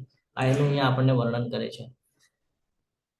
આ સમગ્ર જગત મારા વડે મારા અવ્યક્ત રૂપમાં વ્યાપ્ત છે. સર્વ જીવો મારામાં છે પરંતુ હું તેમનામાં નથી. આનાથી પહેલા ભગવાને આપણને 7મા અધ્યાયની અંદર એમની પરાશક્તિ અને અપરાશક્તિનું જ્ઞાન આપ્યું, જેમાં અપરાશક્તિ એટલે ભૌતિક જગત અને પરાશક્તિ એટલે આધ્યાત્મિક, એનું આપણને જ્ઞાન પ્રાપ્ત થયું. જે કાંઈ પણ આ ભૌતિક જગતની અંદર દેખાય છે, ભગવાન કહે છે બધું મારી દ્વારા જ થયું છે ને. એક શ્લોક પણ છે મત પરતરમ કિંચન આને દસ્તિત અને જે સર્વેદમ પ્રોતે સૂત્રમણી ગણાવ્યું કે આ બધું મારા દ્વારા, મારા આધારે જ બધું રહેલું છે. તો ભગવાને એ જ સમજાવવા માંગે છે કે તું માનીશ તો હું બધા કણકણમાં છું, અને તું માનીશ હું તારાથી દૂર પણ છું. એટલે તારા ઉપર છે. તને મને દૂરથી ભજવું છે તોય તું ભજી શકે છે, તારે એકદમ નજીક રહીને ભજવું છે તોય તું ભજી શકે છે. તારા ઉપર ડિપેન્ડ છે. બાકી છું તો હું બધી જગ્યાએ. અને એ જ અહીંયા આપણને સમજાય છે અચિંત્ય ભેદાભેદ. આ સમગ્ર જગત મારા વડે વ્યાપ્ત છે.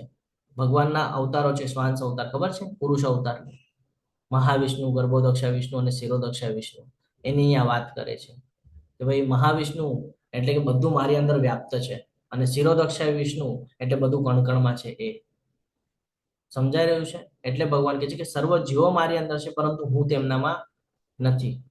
એટલે અહીંયા મહાવિષ્ણુની વાત કરી રહ્યા છે કે આ સમગ્ર જગત, આખું સૃષ્ટિ, ભૌતિક જગત, 14 લોક, ઇવન બ્રહ્માજી, ઇવન ગર્ભોદક્ષા વિષ્ણુ, આ બધા મારા અંદર છે, મારા રૂપની અંદર છે. જ્યારે હું શ્વાસ બહાર કાઢું છું ત્યારે બધું બહાર નીકળે છે.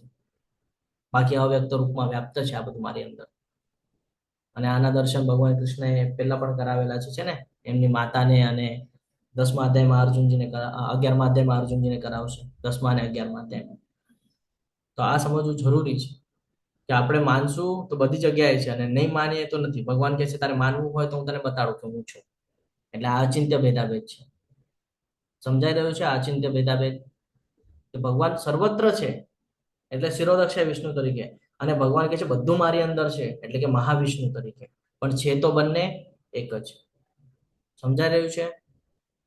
પ્રભુજી, અચિંત્ય ભેદાભેદ એટલે એનો શાબ્દિક અર્થ શું કાઢવાનો? અચિંત્ય ભેદાભેદ એટલે આ જ કે હું તમને લાસ્ટમાં છે ને ડિટેલ્સમાં સમજાવું છું. મારે તમને 1-2 ઉદાહરણો આપવા પડશે એની માટે. આપણે અગર ટાઈમ થોડો ઓછો છે તો પૂરું થાય એટલે હું લાસ્ટમાં તમને એક્ઝામ્પલ આપીને સમજાવું છું કે અચિંત્ય ભેદાભેદને કેવી રીતે સમજવાનું છે. ઓકે, મને ખાલી યાદ અપાવજો, હું ભૂલી જઈશ પાછો. તો કનન માતાજી કઈ કેવું છે તમારે? હરે કૃષ્ણ. ઓકે. હરે કૃષ્ણ પ્રભુજી, મને છે ને ખાલી મહાવિષ્ણુ, ગર્ભોદક્ષ વિષ્ણુ અને ક્ષીરોદક્ષ વિષ્ણુનું ડિટેલમાં જાણવું છે. આપણે ભલે તમે મને પછી યસ, લાસ્ટમાં સમજાવજો, આપણે ચર્ચા. પણ યસ મને આ ક્લિયર કરવું યસ યસ યસ, કરી લેશું છે. મને ક્લિયર. બહુ અંદર કન્ફ્યુઝન. કરી લઈએ. એના ઉપરથી જ માતાજીનો આન્સર પણ મળી જશે, કાંઈ વાંધો નહીં, કરી લઈશું આપણે. તો અહીંયા આગળ કહે છે કે જેઓ સૌથી મહાન છે તે પૂર્ણ પુરુષોત્તમ પરમેશ્વર. ફરીથી સાંભળજો, બહુ ધ્યાનથી સમજવાનો પ્રયત્ન કરજો.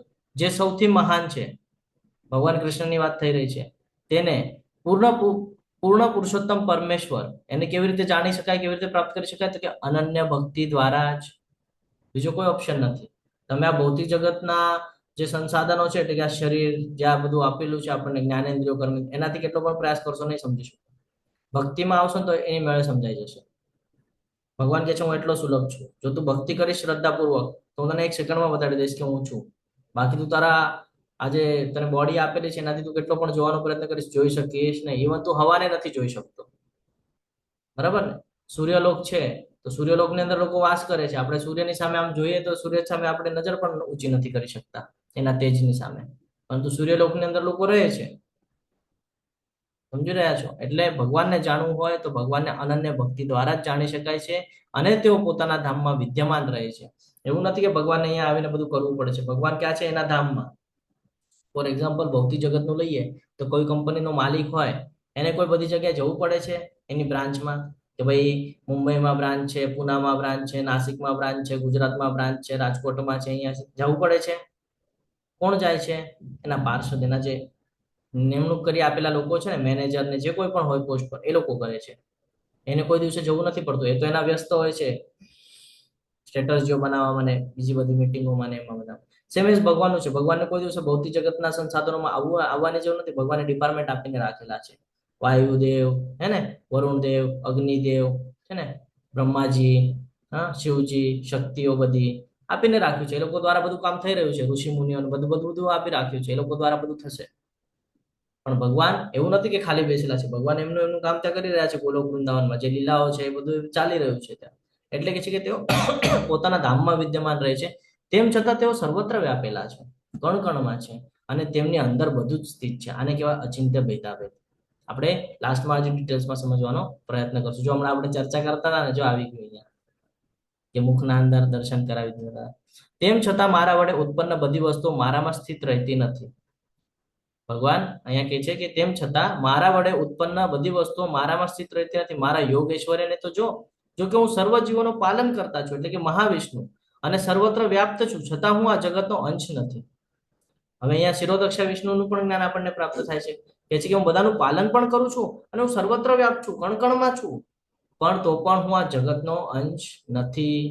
ભગવાન કહે છે હું અંશ નથી, મારા દ્વારા બધું પ્રગટ થયું છે, મેં કરાવ્યું છે. કારણ કે હું જ તો સર્જનનો મૂળ સ્ત્રોત છું. સમજી રહ્યા? એટલે હજી કે ઉદાહરણ આપું તમને ફાસ્ટમાં, તો કોઈ ટીચર છે, બરાબર, સ્કૂલમાં જાય તો ટીચિંગ કરે અને ઘરે આવે તો એક ગૃહિણી છે તો બંને એક જ ને, પણ પાર્ટ અલગ અલગ ભજવે છે. સમજાઈ રહ્યું છે તો બંને એક જ. સ્કૂલમાં જશે ત્યારે એ ડ્યુટી કરશે, અને ઈચ્છા હશે નથી જવું તો ભાઈ ઘરે છે તો ગૃહિણી તરીકે કર્મ કરે છે. આ પ્રમાણે ભગવાનનું છે. ઈચ્છા થાય તો જશે, દ્વાપર યુગની અંદર જશે કૃષ્ણ, અને કહીએ ને આપણે કે મહાભારતના યુદ્ધના મેદાનની વચ્ચે જઈને જ્ઞાન આપશે એમને લાગ્યું તો. નહીં તો કાંઈ વાંધો નહીં, કોઈને કોઈના માધ્યમથી મોકલાવી દેશે. ભાઈ મારું એક કામ કરો, ચલો રામ અવતાર મોકલાવી દીધો, નરસિંહ અવતાર મોકલાવી દીધો. સમજી રહ્યા છો? આ પ્રમાણે ચાલી રહ્યું છે બધું. એટલે ભગવાન એમના ઈચ્છાના આધાર પર બધું કરે છે. જ્યારે આપણી માટે ઈચ્છાઓ કરવી, ખાલી આપણે ઈચ્છા કરી શકીએ છીએ, પૂર્ણ કરવું આપણા હાથમાં નથી. જ્યારે ભગવાનનું એવું નથી. ભગવાન ક્ષણિકમાં બધું કરી શકે છે. ઈચ્છા થાય તો આવી પણ શકે છે, ને ઈચ્છા થાય તો કોકને મોકલાવી પણ શકે છે. જ્યારે આ તમે નરસિંહ દેવની જ્યારે ચર્ચા કરશો તો ખબર પડશે કે બ્રહ્માજીએ જ્યારે 84 લાખ યોનિઓ બનાવી તો એમાં કોઈ આવી પ્રકારની યોની હતી નહીં, અને પાછું વરદાન એ પ્રમાણેનું અપાઈ ગયું હતું. તો ભગવાને નવું જ કંઈક તો બી તૈયાર કરીને મોકલાવ્યું નરસિંહ તરીકે, કે સિંહનું મોઢું અને બાકી શરીર, અને અસ્ત્ર શસ્ત્ર નથી વાપરવાનું તો નખથી ફાડી નાખ્યું છે ને. એટલે ભગવાન પાસે બધા ઓપ્શન છે, તમે કેટલું પણ કરી લો. ઓલા બ્રહ્માજી કન્ફ્યુઝ થઈ ગયા, લેપટોપ ખોલીને બેસી ગયા, ભાઈ 84 લાખ યોનીમાં ક્યાં આવી યોની મેં બનાવી છે, કન્ફ્યુઝન થઈ ગયા. પણ ભગવાન છે પોતાના ભક્ત માટે બધા ઓપ્શનો તૈયાર રાખે છે. તો અહીંયા એ જ સમજાવે છે કે સર્વ જીવોનું પાલન કરતા હું છું અને સર્વત્ર વ્યાપ્ત છું. છતાં આ જગતનો અંશ નથી, કારણ કે હું જ સર્જનનો મૂળ સ્ત્રોત છું. જેવી રીતે સર્વત્ર વહેનારો પ્રબળ વાયુ હંમેશા આકાશમાં સ્થિત રહે છે, તેવી રીતે ઉત્પન્ન થયેલા સર્વ પ્રાણીઓને મારામાં રહેલા જાણ. વાયુ આપણને કોઈ દિવસે દેખાય છે?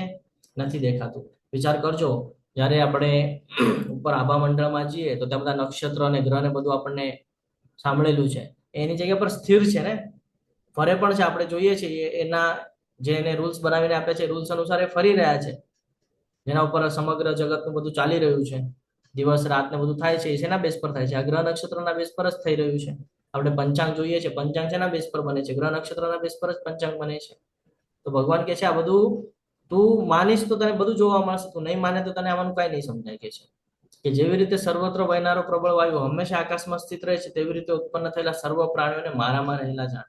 અને આનું વિસ્તૃત તમને વર્ણન જોઈતું હોય તો શ્રીમદ ભાગવતમ એકદમ ડિટેલ્સમાં કીધેલું છે કે કેવી રીતે ઉત્પત્તિ થાય છે, કેવી રીતે નિર્માણ કરે છે, બધું અંદર ડિટેલ્સમાં કીધેલું છે. હે કુંતી પુત્ર, કલ્પના અંતે સમગ્ર ભૌતિક સર્જન મારી અંદર પ્રવેશે છે. જો મહાવિષ્ણુ ઋતુમાંથી બધું આવે, પાછું એમાં શ્વાસ અંદર લે એટલે બધું અંદર વહી જાય. અને અન્ય કલ્પનાના આરંભમાં હું તેને મારી શક્તિથી પુનઃ ઉત્પન્ન કરું છું. ભગવાનની શક્તિ છે પરાશક્તિ, અપરાશક્તિ, એના દ્વારા ઉત્પન્ન કરે છે. ભગવાન કહે છે આ બધું મારા દ્વારા જ થઈ રહ્યું છે. જેવી રીતે કોઈ એક પ્રધાનમંત્રી હોય, એને કોઈ જગ્યાએ જવાની જરૂરત નથી, પણ એ પ્રધાનમંત્રી શું કામ છે? કારણ કે એની શક્તિ તૈયાર થઈ છે ને. બધાને ડિપાર્ટમેન્ટ આપીને રાખે છે, એ લોકો સારું કામ કરે છે. એ જે કામ કરી રહ્યા છે સારું કામ કરે છે. કોના બેઝ પર કરે છે? પ્રધાનમંત્રીના બેઝ પર કરે છે. ઓથોરિટી કોણ આપે છે? પ્રધાનમંત્રી આપે છે. કોઈ એક નવી યોજના આવે માર્કેટમાં તો એને એપ્રુવલ કરવું કે એને ઉડાવવું એ કોના હાથમાં છે? પ્રધાનમંત્રીના હાથમાં છે. એ ઠરાવશે કે ભાઈ હા, કેન્દ્રમાં કોઈ વસ્તુ આપણે ફાઇનલ કરવી છે, કોઈ જનતાના હિતનું છે, કલ્યાણનું છે, તો એને રાખવી જોઈએ કે એને કાઢી નાખવી જોઈએ, આનું ડિસિઝન એ લે છે બેઠકની અંદર. સેમ એજ ભગવાન અહીંયા બધાને ડિપાર્ટમેન્ટ આપીને રાખે છે કે તમને આંશિક સ્વતંત્રતા છે, પણ ફાઇનલાઇઝેશન તો મારા દ્વારા જ થવાનું છે. એટલે સૃષ્ટિનું નિર્માણ અવશ્ય બ્રહ્માજી કરશે, પણ મારી ઈચ્છા વગર નહીં કરી શકે. સમજાઈ રહ્યું છે? બ્રહ્માજી 14 લોકનું નિર્માણ કરશે, 84 લાખ યોની પણ બનાવશે, પણ એની માટે ઈચ્છા તો હું વ્યક્ત કરાવીશ ત્યારે થશે. બાકી પોતાના મન મરજી પ્રમાણે કાર્ય નહીં કરી શકે. આ તો આપણે મનુષ્ય છે એને આંશિક સ્વતંત્રતા આપી છે, એટલે પ્રભુત્વ જમાવવા માંગે છે કે ભાઈ હું જ છું અને મારા દ્વારા જ થાય છે. એટલે ભગવાન કહે છે મારા યોગ ઐશ્વર્યને જો. ભગવાનની અકલ્પનીય રહસ્યવાદી ઐશ્વર્ય છે. આગળના અધ્યાયમાં આવશે, 10મા અધ્યાયમાં વિસ્તૃત વર્ણન કે કેવી રીતે આપણે ભગવાનને કણકણમાં છે, શિરોદક્ષ વિષ્ણુ સમજી શકશું. કેવી રીતે તે અલિપ્ત છે અને અકલ્પનીય સમૃદ્ધિના ઉદાહરણો આપણને ઘણા બધા આપવામાં આવેલા છે. અને આપણે આવતા એમાં પણ સમજવાનો પ્રયત્ન કરશું. ભગવાન કેવા છે? શાશ્વત છે, અનંત છે. ભગવાને કોઈ એવી બાબત નથી કે ભાઈ એ ચાહે અને ન કરી શકે, જ્યારે આપણને બધું લિમિટેશન આપવામાં આવેલું છે. જે કઈ બનાવવામાં આવ્યું છે તે બધું મારામાં નિર્ભર કરતું નથી. હમણાં આપણે એક ઉદાહરણ લીધું કે ભગવાનને જવાની જરૂરત નથી, ભગવાનની ઈચ્છા થાય તો ભગવાન જાય છે, બાકી જવાની જરૂર નથી. ગોલોક વૃંદાવનમાં એમના જે રેગ્યુલર રૂટીન છે ચાલુ છે, પરંતુ જયારે એમની ઈચ્છા થાય કે ભાઈ હા હવે કોઈ ભક્તની માટે મારે લીલા કરવી છે, જવું છે જરા ભક્તોને મળવા, તો ભગવાન આવી જાય છે, જેમ દ્વાપર યુગમાં આવ્યા. સૂચવે છે જો કે બધું જ તેનામાં છે, એટલે 9.4 ની અંદર કીધું છે. તેમ છતાં તે અલિપ્ત છે અને જાળવણી વગેરે સાથે સીધો સંબંધ નથી. આપણે એક ઉદાહરણ લેતા હોય છે કે ઓલું શું કહેવાય ને, ઓલા ગ્રીકના કે ઓલા રોમન ઓલું પૃથ્વીને આમ ઉપાડીને હોય છે ને, એક ચિત્ર જોઈએ છે આપણે રોમન. વામન અવતાર પ્રભુજી. નહીં, એક ચિત્ર જોઈએ છે ને ઓલું આપણે જોઈએ છે કે ભાઈ પુરુષ છે આમ એપિક છે, ગ્રીક દેવનું છે. હા, તો એવી રીતે આપણે સમજીએ છીએ ને કે ભાઈ એ પકડીને કંટાળી ગયો છે એવું લાગે આપણને કે ભાઈ ક્યાર સુધી પકડી રાખવાનું. અથવા તો આપણને કોઈ આમ ભગવદ ગીતા પકડવા કે ભાઈ 1 કલાક સુધી આમ પકડીને રાખજો, પકડીને રાખીએ હાથ દુખવા માંડે. ભગવાન માટે એવું નથી. ભગવાનને બધું સ્ટ્રક્ચર બનાવીને રાખ્યું છે. ભગવાનને કોઈ ચિંતા કરવાની આવશ્યકતા નથી. તો આ પ્રમાણે ભગવાને બધું આપણી માટે તૈયાર કરીને રાખ્યું છે. આ સમજવું એટલા માટે જરૂરી છે જેનાથી ખબર પડે કે ભગવાન છે શું કામ એને કૃષ્ણ કહેવાય છે, શું કામ એને ભગવાન કહેવાય છે, એ આપણને સમજાય એટલા માટે. કૃષ્ણની શક્તિ દ્વારા જગતનું સર્જન અને પ્રલય છતાં તેનાથી પરે છે. સંપૂર્ણ દ્રશ્ય જગત મારા આધીન છે. તે મારી ઈચ્છાથી વારંવાર આપમેળે જ પ્રગટ થયા કરે છે અને મારી જ ઈચ્છાથી અંતે વિનષ્ટ થાય છે. જો અહીંયા ફરીથી ભગવાન કહે છે, એ જ કહે છે કે બ્રહ્માજી કેટલું પણ પ્રયત્ન કરે તો જ્યાં સુધી હું ઈચ્છા નહીં કરું ત્યાં સુધી એ નહીં કરી શકે.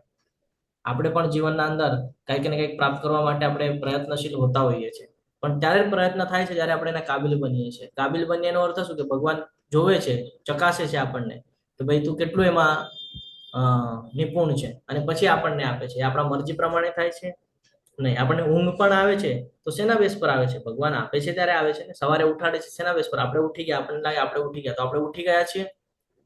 ભગવાનની મરજી છે એટલે આપણે ઉઠ્યા છે. ભગવાન જયારે ઈચ્છા કરશે ત્યારે આપણું બધું પૂરું થઈ જશે. ઉઠશું જ નહીં, સુતેલા જ રહેશું. કેમ ભાઈ? પૂરું થઈ ગયું. સમજી રહ્યા છો? એટલે જે આપણે પોતાને કરતા માનીએ છીએ ને, તો આ વહેમ કાઢી નાખવાનો છે અહીંયાથી, કે આપણે પોતે કરતા છીએ. અહીંયા બધું ભગવાન દ્વારા થઈ રહ્યું છે. આપણે નિમિત્ત માત્ર છીએ ને, આપણે ભગવાનના સેવક તરીકે છે. જે રૂલ્સ ભગવાને આપણને બનાવી આપ્યા છે ને, આપણે રૂલ્સ અનુસાર ચાલવું જોઈએ. કારણ કે બધા દેવી દેવતા પણ એ રૂલ્સના આધીન છે, રૂલ્સ અનુસાર ચાલે છે. ઇવન માયાદેવી પણ એને રૂલ્સ આપ્યા છે, રૂલ્સને ફોલો કરીને ચાલે છે. કોઈ દિવસ રૂલ્સ બ્રેક કરતા નથી. બ્રહ્માજી એવું એકવાર કર્યું હતું રૂલ્સ બ્રેક, પોતાને સમજી લીધેલું કરતા, તો ભગવાને 2 મિનિટમાં અહંકાર ઉતારી દીધેલો. એનો કથા છે, આપણને બધાને ખ્યાલ હોય તો સેમ આપણી માટે છે. આપણે જયારે આવી રીતે અહંકારમાં આવે છે ને, આપણને એકદમ નીચે બેસાડી દે છે, પછી આપણે દુઃખી થઈ છીએ, એટલે ભગવાન પાસે જઈએ. સમજી રહ્યા છો? એટલે આ જ્ઞાન પહેલેથી જ અર્જિત કરી લેવાનું છે કે આપણે અહીંયા નિમિત્ત માત્ર છે, તો એવી રીતે રહેવાનું છે, મહેમાનની તરીકે. હે ધનંજય, આ સર્વ કર્મો મને બાંધી શકતા નથી. ભગવાન કહે છે આ બધા જે કર્મો છે મને બાંધી નથી શકતા. હું જાણે કે ઉદાસીન રહેલો હોઉં તેમાં સર્વ ભૌતિક કર્મોથી સદૈવ વિરક્ત રહું છું. ઘણા બધા લોકો આ જ ગેરસમજમાં હોય છે, જે તાર્કિક તર્ક વિતર્કો કરે છે ને, નિર્વિશેષ બ્રહ્મની ઉપાસના કરે છે, એ લોકો આના ઉપર જ તર્ક વિતર્ક કરતા હોય છે કે ભગવાન જે આ વર્ડ વાપરી રહ્યા છે ને, કે મને સર્વ કર્મો બાંધી નથી શકતા, તો પછી ભગવાન શું કામ આવીને કહે છે કે ભાઈ હું નિષ્કામ કર્મ કરું છું?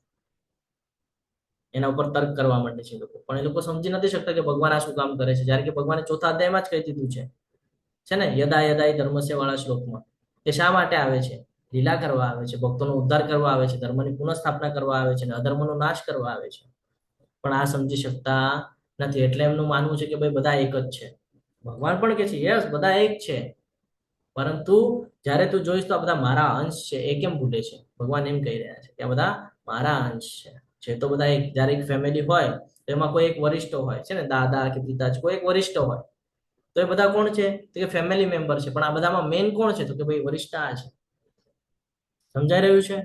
એવી રીતે આ સમગ્ર સૃષ્ટિ છે. આ સૃષ્ટિમાં બધાને અલગ અલગ ડિપાર્ટમેન્ટ આપેલા છે, પણ આ ડિપાર્ટમેન્ટ ઉપર હોદ્દો ચલાવે છે એ કોણ છે? તો કે ભગવાન શ્રી કૃષ્ણ. આ જ સમજવાનું છે, અને આ જ આપણે સમજી શકતા નથી. એટલે કે છે કે હું ઉદાસીન. ભગવાનને તો અહીંયા નીચે શું ચાલી રહ્યું છે એમાં ભગવાન કહે છે કે એમાં હું દખલ અંદાજી નથી કરતો કોઈ દિવસે. કે ભાઈ અહીંયા સમજો હવે ઉનાળાના દિવસો છે અને અચાનક વરસાદ આવ્યો, તો કે હું દખલ અંદાજી નથી કરતો. કેમ ભાઈ તે વરસાદ પાડ્યો? એ આંશિક સ્વતંત્રતા આપી રાખી છે. હવે એ વરુણદેવને લાગ્યું કે ભાઈ ક્લાઇમેટ બધું ખરાબ થઈ રહ્યું છે, આ લોકો અધર્મ કરી રહ્યા છે, લાવ થોડોક પ્રકોપ કરું, એટલે થોડો વરસાદ મોકલાવી દે, એટલે ત્યાં થોડું નાશ થાય પાકનું ને આનું તેનું ને બધાનું. આ આપણે સમજી શકતા નથી. વધારે વૃક્ષ કાપવામાં આવે તો કે ભાઈ ગરમી વધી જાય. કેમ? તો કે ભાઈ એને વધારે વૃક્ષ કાપ્યા છે ને, હવે હું એને અડચણ નિર્માણ કરીશ, એટલે સૂર્યદેવ હજી પ્રભાવ નાખે, એટલે સૂર્યદેવ હજી તેજ વધારે એનું, એટલે પછી આપણને તડકો લાગે, પછી આપણે કે ભાઈ આપણાથી તો રહેવાતું નથી. કેમ? અરે આપણે નુકસાન કરી રહ્યા છીએ. આપણે પ્રકૃતિને ફોલો નથી કરતા, એટલે પ્રકૃતિ આપણને ફોલો નથી કરવા દેતી. સમજી રહ્યા છો? આ સમજવું બહુ જરૂરી છે. એટલે ભગવાન કહે છે કે હું ઉદાસીન છું, મને એનાથી એટલે કોઈ એવું નથી કે ભાઈ હું એ લોકોને ટોકીશ. એ લોકોને એ લોકોનું કામ ખબર છે, એ લોકો કરશે.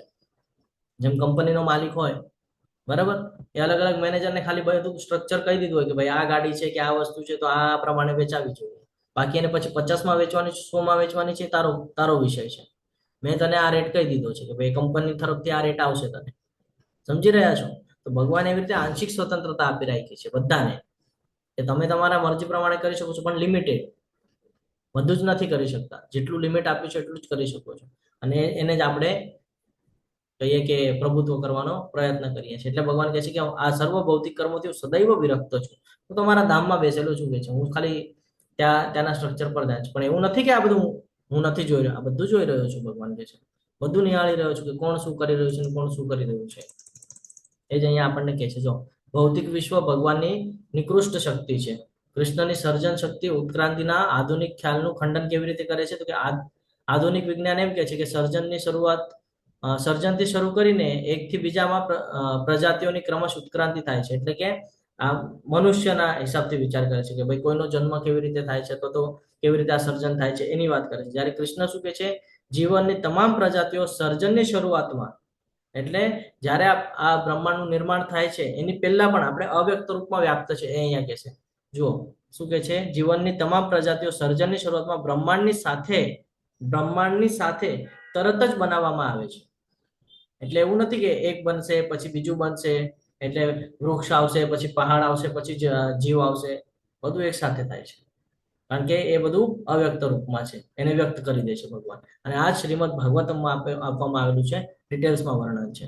એક પછી એક નહીં, જીવાત્માઓની ઈચ્છાઓ અને ભૂતકાળના કાર્યો પર આધારિત છે. આપણે જેમ ઈચ્છા કરીએ છીએ એમ આપણને નેક્સ્ટ બર્થ પ્રાપ્ત થાય છે ને. અને બીજું તો કે ભૂતકાળના કાર્યો ઉપર આપણે જે પ્રમાણે કર્મ કરીએ છીએ પ્રમાણે આપણને આગળનું જીવન મળે છે. જો કે પરમેશ્વર તરીકે કૃષ્ણ અલિપ્ત હોય તો ભૌતિક વિશ્વ કેવી રીતે જાળવવામાં આવે છે? તો ભગવાન કૃષ્ણ સર્વોચ્ચ છે, બરાબર. ઈચ્છા છે, હંમેશા હાજર રાખે છે, એમને ખબર છે શું કરવાનું છે શું નથી કરવાનું. તો અહીંયા જો બધું જ ચોક્કસપણે ભગવાનની સર્વોચ્ચ ઈચ્છા હેઠળ, કારણ કે તે બનાવવા માટે 3 વિષ્ણુના રૂપો તરીકે મહત્તત્વમાં પ્રવેશ કરે છે. ગોલોક ચાર્ટની જ્યારે આપણે ચર્ચા કરીએ તો એમાં ખબર પડે છે કે 3 વિષ્ણુ, મહાવિષ્ણુ જેને કે કર્ણોદક્ષ વિષ્ણુ કહેવામાં આવે છે, બરાબર. આ સૌથી પહેલો પ્રથમ પુરુષ અવતાર, અને એના પછી ગર્ભોદક્ષ વિષ્ણુ, અને એના પછી શિરોદક્ષ વિષ્ણુ. ગર્ભોદક્ષ વિષ્ણુના નાભી કમળમાંથી બ્રહ્માજી અને 14 લોકનું નિર્માણ, અને શિરોદક્ષ વિષ્ણુ એટલે દરેક જીવના હૃદયમાં વાસ કરે છે શિરોદક્ષ વિષ્ણુ. તો આ પ્રમાણે 3 વિષ્ણુની ઉત્પત્તિ, બરાબર. પછી ભગવાનનો સીધો સમાવેશ નથી આમાં, ભગવાનનો સીધો સમાવેશ નથી. તે પોતે સર્જન કે નાશ કરતા નથી, આંશિક સ્વતંત્ર, બધાને લિમિટેશન આપ્યું છે. બ્રહ્માજીને કહી દીધું છે ભાઈ તમે સવારે ઉઠો એટલે 14 લોકનું નિર્માણ કરવાનું, અને રાતના સુવો એટલે બધું નાશ કરી દેવાનું, આ તમારું કામ. એની માટે ભગવાન આવતા નથી ઘડે ઘડે કહેવા માટે, એ લોકોને ડ્યુટી આપેલી છે, લોકો કરે છે. ભૌતિક પ્રકૃતિ ભગવાનની ઈચ્છા દ્વારા કાર્ય કરે છે, જે સૂચવે છે કે કૃષ્ણનો સીધો સમાવેશ નથી પરંતુ ભૌતિક પ્રકૃતિ દ્વારા કાર્ય કરે છે. સર્જનનો આધાર શું છે? તો કે વિવિધ જીવાત્માઓના ઝુકાવ અથવા ઈચ્છાઓને સમાવવા માટે સર્જન થાય છે. ઘણા બધાને પ્રશ્ન હોય કે ભગવાને શું કામ આ બધું બનાવ્યું, બ્રહ્માંડ શું કામ નિર્માણ કર્યું? તો બ્રહ્માંડ નિર્માણ કરવાની પાછળનો જે જવાબ છે અહીંયા મૂકેલો છે કે જીવાત્માઓના ઝુકાવ, જીવ જે છે, દરેક જીવ એની કંઈક ને કંઈક ઈચ્છાઓ છે.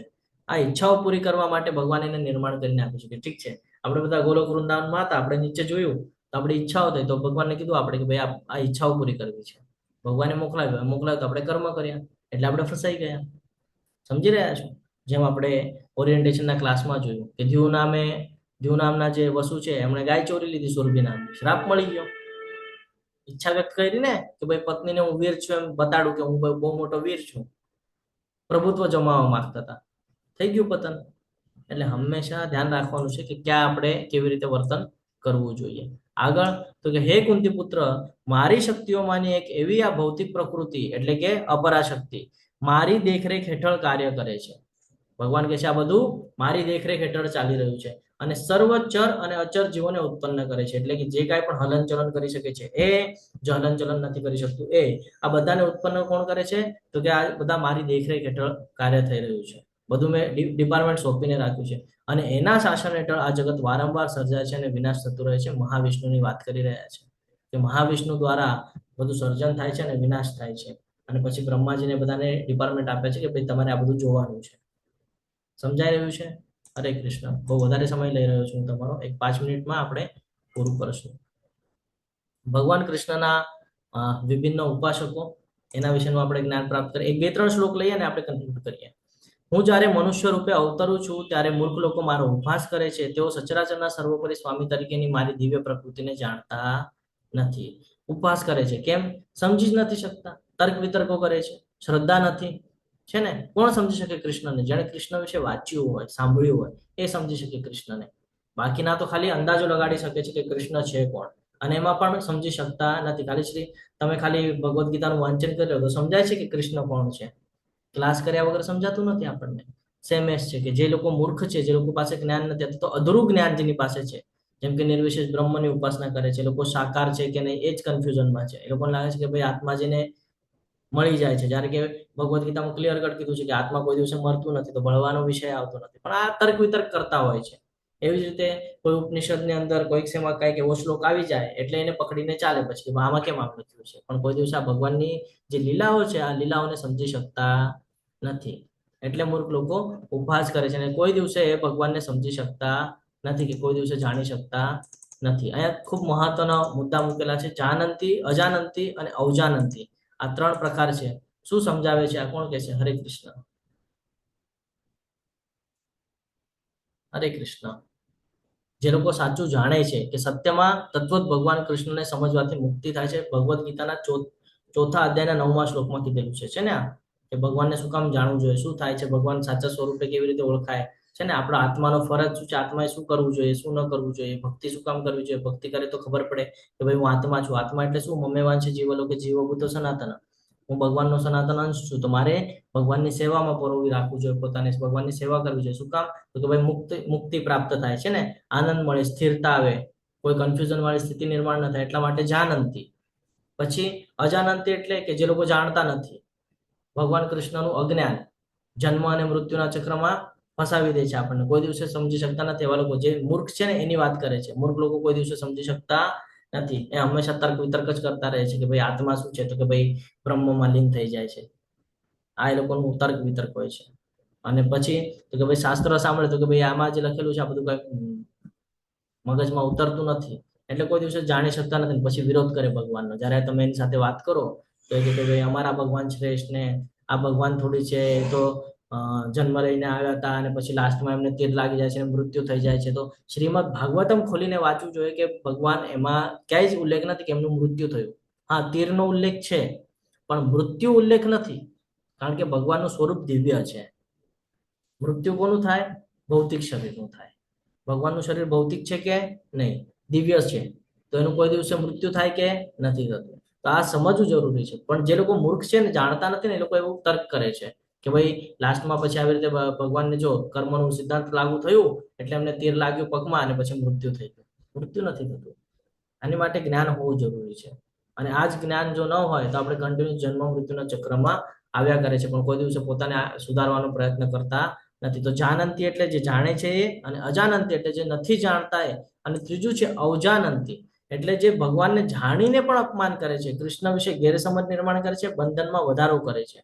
ભગવદ્ ગીતામાં વર્ણવવામાં આવ્યું છે 9.12 ની અંદર. વધુ પીડા થાય છે. શું કામ થાય છે? કારણ કે જાણતા જ નથી. જો અહીંયા કામ, ક્રોધ, લોભ, મોહ, મદ, મત્સર અહીંયા આપેલા છે. તો આ લોકોને મૂળ કીધા છે. શું કીધા છે? મૂળ લોકો કીધા છે કે કોઈ દિવસે ભગવાનને જાણતા નથી, ભગવાનના વિરુદ્ધમાં જે શાસ્ત્રોમાં કીધું છે એનો વિરોધ કરે છે, અહંકાર માને છે, દોષોનો કહે ને કે ઘણા બધા દોષ કરી નાખે છે, ભગવાનની મજાક ઉડાડે. આપણે જોયું છે ઘણા બધા લોકો કરે છે. તો આ 3 પોઈન્ટ સમજવા જરૂરી છે. જાનંતી એટલે જાણે છે એ, અજાનંતી જે બિલકુલ જાણતા નથી, અને અવજાનંતી જાણ્યા પછી પણ એનો ઉપહાસ કરે છે. તો આ લોકો કોઈ દિવસે સમજી શકતા નથી. ક્લિયર છે? અને આ લોકોનું શું રિઝલ્ટ આવે છે એ પણ આપણે જોઈએ. આ તમો ગુણમાં જાય છે, બરાબર. જ્યારે આ છે જન્મ મૃત્યુના ચક્રમાં ફસાય છે, અને જે ભગવાનને સંકળાવીને રાખે છે હંમેશા એનું ઉદ્ધાર થાય છે. જે લોકો આવી રીતે મોહગ્રસ્ત થયેલા છે તેઓ આસુરી તથા નાસ્તિક વિચારો પ્રત્યે આકર્ષિત છે.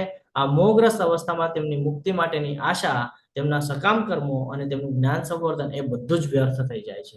કેમ? કારણ કે લોકો મોહિત થયેલા છે અને એના અંદર રહીને લોકો એવી અવસ્થામાં પહોંચી ગયા છે જેના વિચારો નાસ્તિક છે. યોગ્ય વિચારો સાથે એ લોકો જીવન વ્યતીત કરતા નથી. એના વિચારો જ નાસ્તિક છે અને એ લોકો કોઈ દિવસે સમજી શકતા નથી. પરંતુ ઈચ્છા શું રાખે છે? ભાઈ મને મુક્તિ પ્રાપ્ત થાય, મુક્તિ પ્રાપ્ત થાય. અવશ્ય સારા કર્મના લીધે એ લોકોને ઉપરનું લોક પ્રાપ્ત થાય છે, પરંતુ ફરીથી ક્યાં આવવું પડે છે? નીચે આવવું પડે છે. કોઈ દિવસે એ લોકોનો ઉદ્ધાર થતો નથી. અને એમની જે પ્રવૃત્તિ છે 2 પ્રકારની હોય છે. આસુરી હોય છે, આપણે જોઈએ છે. જેઓ મૂંઝવણમાંથી કૃષ્ણના સ્વરૂપનો અનાદર કરે છે તેમના ભાગ્ય કેવા હોય છે? તેઓ રાક્ષસી અને નાસ્તિક કૃત્યોથી આકર્ષાય છે અને એ તરફ જ આગળ વધે છે. અને બીજું તો કે મુક્તિ અને ફળની પ્રવૃત્તિઓ અને જ્ઞાનની સંસ્કૃતિની આશાઓ બધી જ પરાજિત થાય છે. કેટલી પણ એ લોકો ઈચ્છા વ્યક્ત કરે કે ભાઈ મને જન્મ મૃત્યુના ચક્રમાંથી મુક્તિ પ્રાપ્ત થાય, નહીં થાય. જ્યાં સુધી કૃષ્ણને જાણશો ને ત્યાં સુધી કેવી રીતે થશે? છે ને? કારણ કે કૃષ્ણને નહીં જાણો તો તમે બીજા કોઈની ઉપાસના કરશો, જેની ઉપાસના કરશો એના ધામમાં જશો. તો એ તો બધું અહીંયા 14 લોકની અંદર છે, તો કોઈ દિવસે તમે પાર કરી શકવાના નથી. એટલે મહાત્મા કોણ છે? તો જેની પાસે ખાલી જ્ઞાન છે એ મહાત્મા નથી. જે આ જ્ઞાનને ફોલો કરે છે એ મહાત્મા છે. અને એ મહાત્માને શું લાભ થાય છે? અહીંયા માધવેન્દ્ર પુરીની કથા છે, આપણે લેતા નથી શિવ ચોરા ગોપીનાથવાથી, પણ આપણે ભવિષ્યમાં ઉપર લેશું. હે પાર્થ, મોહગ્રસ્ત નહીં થયેલા મહાત્માઓ, જે લોકોને મોહ નથી, જે લોકો ભગવાનની ભક્તિમાં સતત પ્રવૃત્તિ કરી રહ્યા છે, સતત શુદ્ધિકરણની પ્રક્રિયા ચાલુ છે, એ લોકોની વાત થઈ રહી છે. એ મહાત્માઓ, એ મહાન પુરુષો દૈવી પ્રકૃતિના રક્ષણ હેઠળ હોય છે. જ્યારે તમે કન્ટિન્યુઅસ ભગવાનની ભક્તિ કરો છો ને તો દેવી દેવતાઓ તમારા ઉપર પ્રસન્ન થાય છે. અને હંમેશા, જો ભગવાન પોતે જ કહે છે કે હંમેશા દૈવી પ્રકૃતિના રક્ષણ હેઠળ હોય છે. તેઓ સંપૂર્ણપણે ભક્તિમય સેવામાં નિમગ્ન રહે છે, કારણ કે તેઓ મને જ આદિ તથા અવિનાશી પૂર્ણ પુરુષોત્તમ પરમેશ્વર તરીકે જાણે છે. કોણ કરી શકે? જે અનન્ય ભક્તિ કરતું હોય ને એ જ. એટલે આપણે ચિંતા કરવાની કોઈ આવશ્યકતા નથી. ભગવાન એમ કે છે અહીંયા તું ખાલી ભક્તિ કર, બાકી તારું રક્ષણ કરવાની જિમ્મેદારી તો મેં કાળના પહેલાથી લઈ રાખી છે, પહેલેથી મેં આ ઠરાવી રાખ્યું છે. કે જે મારી ભક્તિ કરશે એના ઉપર દૈવી પ્રકૃતિનું રક્ષણ રહેશે, પણ આપણે એ બધું સમજી શકતા નથી. તે મહાત્માઓ મારા મહિમાનું નિત્ય કીર્તન કરતા, દ્રઢ સંકલ્પપૂર્વક પ્રયાસ કરતા, મને નમસ્કાર કરતા, ભક્તિભાવે નિરંતર મને ભજે છે. બહુ મહત્વનો શ્લોક છે. સતતમ કીર્તયંતો મામ યતત્તંશ્ચ દ્રઢવ્રતા નમસ્તસ્ય મામ ભક્તા નિત્ય યુક્તા ઉપાસતે. તો આ શ્લોકમાં એ જ કે છે કે મહાત્મા કોને કીધું છે? જે ઓલરેડી શુદ્ધિકરણની પ્રક્રિયા કરે છે, જેને ભગવદ્ ગીતાને જીવનમાં ઉતાર્યું છે, જે ભક્તિમય સેવામાં વ્યસ્ત રહે છે, એને મહાત્મા કીધું છે. કેમ? કારણ કે એ જ લોકો ભગવત પ્રાપ્તિ કરી શકે છે અને એ જ લોકો ભગવાનને સમજી શકે છે. અને એ જ લોકો હંમેશા શું કરે છે? તેમની પ્રવૃત્તિ કેવી હોય છે, કેવી રીતે ઓળખવાનું? તો કે હંમેશા મારા મહિમાનું નિત્ય કીર્તન કરતા. તમે એની સાથે વાત પણ કરો ને તો ભગવાનના તમને ઉપમા આપે, તમને સમજાવે ને કોઈ, તો એમાં ભગવાન મૂકેલા હોય, એ સ્ટોરી દ્વારા સમજાવવાનો પ્રયત્ન કરે, શાસ્ત્રોને દ્વારા સમજાવવાનો પ્રયત્ન કરે, અને હંમેશા દ્રઢ સંકલ્પપૂર્વક પ્રયાસ કરતા રહે. કન્ટિન્યુઅસ સંકલ્પ હોય લોકોનો કે હા આ થઈ ગયું ને, હવે હું આ કરીશ, હવે હું ઓલું કરીશ. ભગવાનના પ્રસન્નતા માટે કર્મ કરે, કે હું શું કર્મ કરીશ તો ભગવાન પ્રસન્ન થશે, હું કેવી રીતે ભક્તિમાં આગળ આવી શકું, આ એમની ઈચ્છા હોય.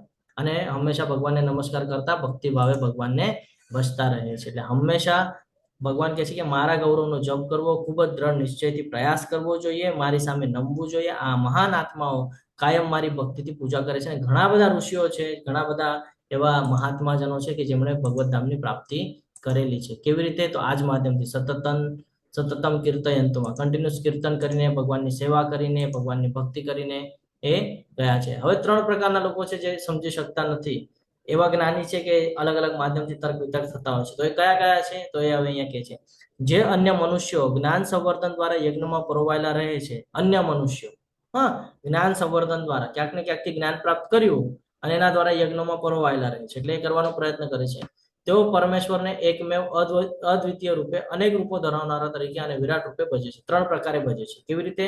એક તો એકમેવ અદ્વિતીય રૂપે એટલે બ્રહ્મ, અનેક રૂપો ધરાવનારા એટલે કે પરમાત્મા, અને વિરાટ રૂપે એટલે કે ભગવાન. તો બ્રહ્મ, પરમાત્મા, ભગવાન, એના વિશેનું જ્ઞાન હવે આપણને ફરીથી પ્રાપ્ત થશે કે આ 3 પ્રકારના લોકો કેવી રીતે ભગવાનને સમજે છે અને કેવી રીતે એની ઉપાસના કરે છે. એનું જ્ઞાન આપણે આવતીકાલે લેશું. તમે બધાએ ખૂબ શાંતિપૂર્વક સાંભળ્યું, એટલે તમારો બધાનો આભાર વ્યક્ત કરું છું. અહીંયા આપણે કન્ક્લુડ કરીએ છીએ. વાંછા કલ્પતરુભ્યશ્ચ કૃપા સિંધુભ્યૈવ ચ પતિતાનાં પાવનેભ્યો વૈષ્ણવેભ્યો નમો નમઃ. અનંત કોટિ વૈષ્ણવ વૃંદ કી જય, ભગવદ ગીતા કી જય, શ્રીલ પ્રભુપાદ કી જય, સદગુરુ દેવ કી જય. હરે કૃષ્ણ હરે કૃષ્ણ હરે કૃષ્ણ કૃષ્ણ કૃષ્ણ હરે હરે રામ રામ રામ રામ હરે હરે હરે હરે કૃષ્ણ કૃષ્ણ. હરે કૃષ્ણ.